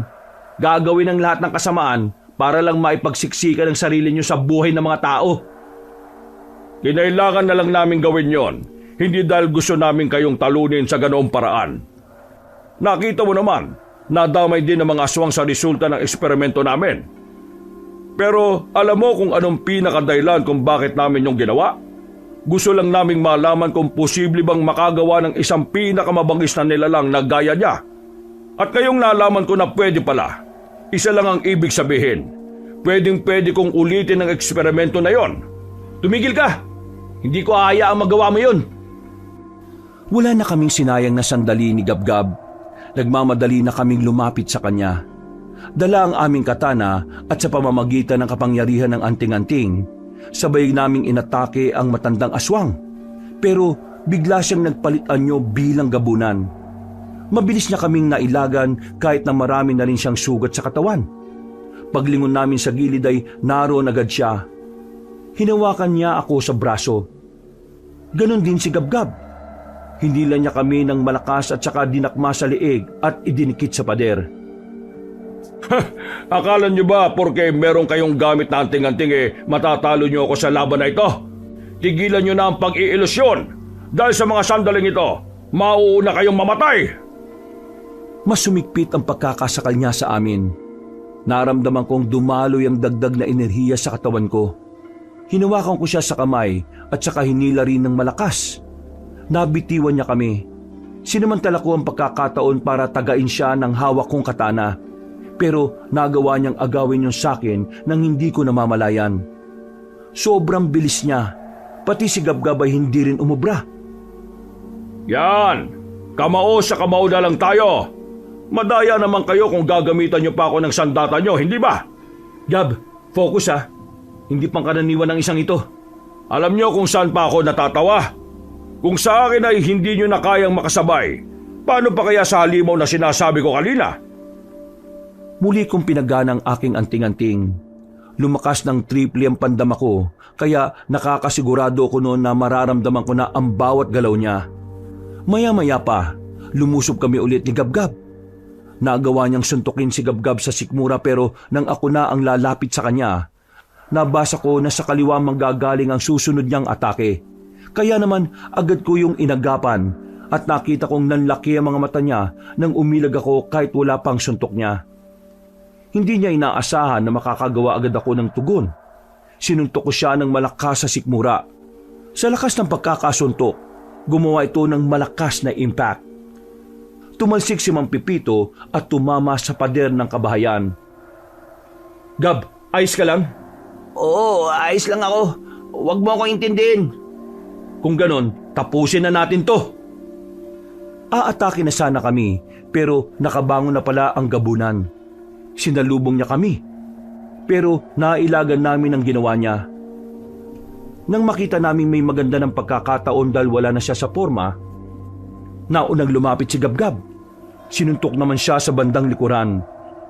Pagtalsik niya, tumalon ako ng mataas. Sa pagbagsak ko ay sinuntok ko naman siya ulit sa sikmura. Nung mga sandaling yun ay inakala naming mapapatay na namin siya. Pero nakabangon pa rin siya kahit na malala na ang ginawa namin sa kanya. Inaamin ko, malakas kayo, magaling kayo, at matalino kayo. Pero naranasan ko nito sa ibang antingero. Ang totoo niyan, ganito rin ang nangyari. Pero nasa harapan niyo pa rin ako ngayon. Gusto niyo bang makarinig ng panibagong kalaman tungkol sa anting-anting na hawak ninyo? Huling daldal mo na yan. Dahil ang may-ari ng mga anting-anting na ginamit nyo ay ako mismo rin ang pumatay. Hindi ba yun nasabi sa inyo ni Horolan? Oo nga pala. Hindi nyo nga pala siya ganap na kilala. Marami pa pala kayong hindi nalalaman tungkol sa kanya. Inadaan nyo lang kami sa daldal eh. Pero ang totoo, sinasamantala mo lang ang oras para makarecover ka. Hindi na namin siya hinayaang makapagsalita ulit, Kabanong. Umatake kami ni Gabgab. Ilan sa mga suntok namin ang hindi na niya kinaya pang ilagan. Kaya naman nagpagewang-gewang na siya dahil sa dami ng tama niya sa katawan. Pero nanatili pa rin siyang nakatindig. Sobrang tibay ng kanyang katawan. Buong akala namin sa ganong estado niya ay magiging madali na para sa amin na patayin siya. Pero bago kami dumating sa ganoong punto, binuhusan niya ang natitira niyang lakas para labanan kami. Muli siyang nagpalit ng anyo. May mga lumabas na buto sa iba't ibang parte ng kanyang katawan. At ang mukha niya naman ay naghugis bungo na. Hindi na namin siya makilala. Maya-maya pa, binunot niya ang nakalitaw na buto sa kanyang likod. Yun ang nagsilbi niyang sandata laban sa amin. Kukunin sana namin ang katana namin pero sa kasamaang palad, malayo yun sa amin at malapit naman ito sa kanya. Ito na ang huling pagpapalitan niyo ko. At saan niyo kong ito? Sisiguraduhin kong kayong dalawang hindi sisikatan ng araw. Muli siyang umatake hawak ang matulis at mahahabang buto. Sinubukan niya akong saksakin gamit yon pero naitulak ako ni Gabgab. Dinaplisan ito si Gabgab sa tagiliran. Mabuti na lang ay hindi naman yon sobrang malala. Medyo bumili siya ulit. Kailangan nating mag-ingat. Humanda kayong dalawa! Muli niya kaming tinangkang patayin, pero dahil sa dami na rin ng tama niya sa katawan, sobrang dali na para sa amin na basahin ang mga galaw niya. Kaya kahit na ilang mahahabang buto ang hugutin niya sa sarili niyang katawan, hindi niya na rin naman kami magawang patamaan. Nang makakuha kami ulit ng pagkakataon, sabay na naming sinuntok si Mang Pipito sa kanyang sikmura. Sa lakas ng suntok namin ay para siyang makakalas. Tumilapon siya at saka bumangga sa pader ng bahay. Sa puntong yon, hindi na niya kinaya pang makabangon. Bumalik na siya sa dati niyang anyo. Kinuha ko na ang katana at tatapusin ko na sana siya pero bigla siyang nagsalita. Hindi ba kayo nagtataka na wala si Hurulan dito? Anong sinasabi mo? Hindi ba kayo nagtataka na magkakilala kaming dalawa? Bakit hindi man lang kayo naginala sa katauhan niya? Ganyan ba talaga kayo katanga? Mamamatay ka na lang eh. Ang dami mo pa rin sinasabing katarantaduhan eh, no? Si Hurulan, siya ang aswang na tinutukoy ko. At ang kaibigan niyong babae, siya ang halimaw. Siya ang taong naging produkto ng aming eksperimento. Siya ang uubos sa inyong mga tao. Huwag kang gumawa ng kwento. Pinatay niya ang mga tauhan ko nung gabing nandun ako sa harapan ng bahay niya. At pinatay niya rin ang mga tauhan ko rito ngayong gabi. Nagagawa niya yon kapag umaatake ang pagiging aswang niya. Nagagawa niyang ibalik ang sarili niya sa dati nung mga nakaraan. Pero ngayon, malabong mangyari yon. Dahil sa mga sandaling ito, nagsisimula na siyang maghasik ng kasamaan. Sinaksak na ni Gabgab ang matandang gabunan. Hindi na niya yon hinayaan pang magsalita para hindi na malaso ng utak namin. Pero sa mga sandaling yon, hindi ko alam kung bakit parang masama ang kutob ko.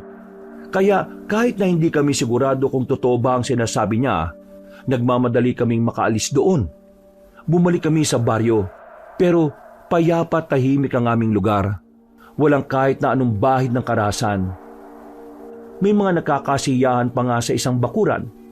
Nung una, akala namin ay gawa-gawa lang na matandang gabunan ang sinasabi niya. Hanggang sa bigla ko nalang maisip na puntahan si Mang Hurulan sa bahay niya. At pagdating nga namin doon, inabutan namin si Mang Hurulan na nakatali na sa makapal na haligi ng bahay niya. Gumiti siya sa amin na parang alam niya na darating kami. Bakit na nakagapos? Marahil alam niya na naman ang dahilan kung bakit. Sinabi na sa inyo ni Pepita. Hindi kami naniniwala sa sinabi niya. Alam naming hindi katotoo ang lahat ng sinabi niya. Ako ang mabagis na aswang na pumapatay sa mga alipores niya. At nagagawa ko lang yon kapag sinusubukan kong gamitin ang kalakasan ng pagiging aswang ko. Pero ngayon, hindi ko na yon magagamit pa. Dahil unti-unti na akong nawawalan ng oras. Ilang minuto na lang, tuluyan na ako magiging halimaw at hindi ko na makokontrol ang sarili ko. Kaya naman, nakikiusap ako sa inyo. Gawin niyo ang tama. Patayin niyo na ako bago pa ako maging ganap na halimaw at makapanakit at makapatay pa ng mga inosenteng tao. Inuutusan mo kaming patayin ka? Naihibang ka na ba? Parang ikaw na rin ang pangalawang magulang namin. Tingin mo, paano namin magagawa ang gusto mo? Alam kong mahirap pero kailangan niyong kayanin. Mas maraming buhay ang masasayang kapag hindi ko na nakontrol ang sarili ko. Matanda na ako. Patagal ko na rin dinanas ang paghihirap ng pagiging aswang. Kaya nakikiusap ako sa inyo. Bukod sa gusto kong protektahan ng mga tao, gusto ko na rin matapos ang paghihirap ko. Ikaw Damian, nasa iyo ang anting-anting na makakapaslang sa akin. Kunin mo ang katana ko. Ilang beses na akong iniligtas ng katana ko na yan. Kaya gusto kong yun din ang magpapalaya sa akin sa madilim kong buhay na ito. Manghurulan, Damian, Gab-Gab, pakisabi na rin kay Omeng na sa sandaling nagkakilala tayo, nagawa niyo akong bigyan ng panibagong dahilan para maging masaya. Maraming salamat sa inyo, mga anak. Pagkatapos niyang magsalita, unti-unti na siyang nagbago ng anyo. Malakas na ang angil na narinig namin mula sa kanya. Umuuga na rin ang haligi na pinagtatalian niya. Noong mga sandaling yon, Kabanong, malaki ang tsansang mamatay kami at maraming madadamay na tao kung makakakawala si Manghurulan doon. Kaya kahit na masakit para sa akin, kinuha ko na ang katana niya. Tumayo ko sa harapan niya habang pinipilit niyang makakawala. Binulungan ko ang anting-anting ko na sana bigyan niya ako ng lakas na gawin yon. At sana maging tunay na malaya na si Manghurulan. Maya-maya pa, tumigil na si Manghurulan sa kakaangil. Natagpuan ko na lang ang sarili kong hawak ang katana na nakatusok sa kanyang dibdib. Bumalik ang anyo sa pagiging tao. Hindi na siya nakapagsalita, pero nakatingin siya sa akin habang may ngiti sa kanyang labi. Agad na pumanaw si Manghurulan. Nakisabay pa ang malakas na ulan sa pagagulgol namin ng mga sandaling yon, Kabanong. Sobrang sakit para sa akin na mawala na naman ng taong itinuturing ko na ring isang ama. Pero sa kabilang banda, napigilan naman namin ang mas malawak pang karahasan na mangyayari sana kung nakawala si Manghurulan. Lumipas ang mga araw, linggo, buwan at taon na natili sa puso namin si Manghurulan. Bilang pagpupugay sa kanya, naipaalam namin sa mga tao ang kabayanihan na nagawa niya. At tingin ko, kung nasan man ngayon si Manghurulan, masaya na rin siya dahil sa wakas ang kapayapaan na pangarap niya para sa sarili niya at para sa sanlibutan ay natupad na rin. Hanggang dito na lang po, Kabanong. Marami pong salamat sa lahat ng sumubaybay. Pinagpalang araw po sa inyong lahat. Wakas,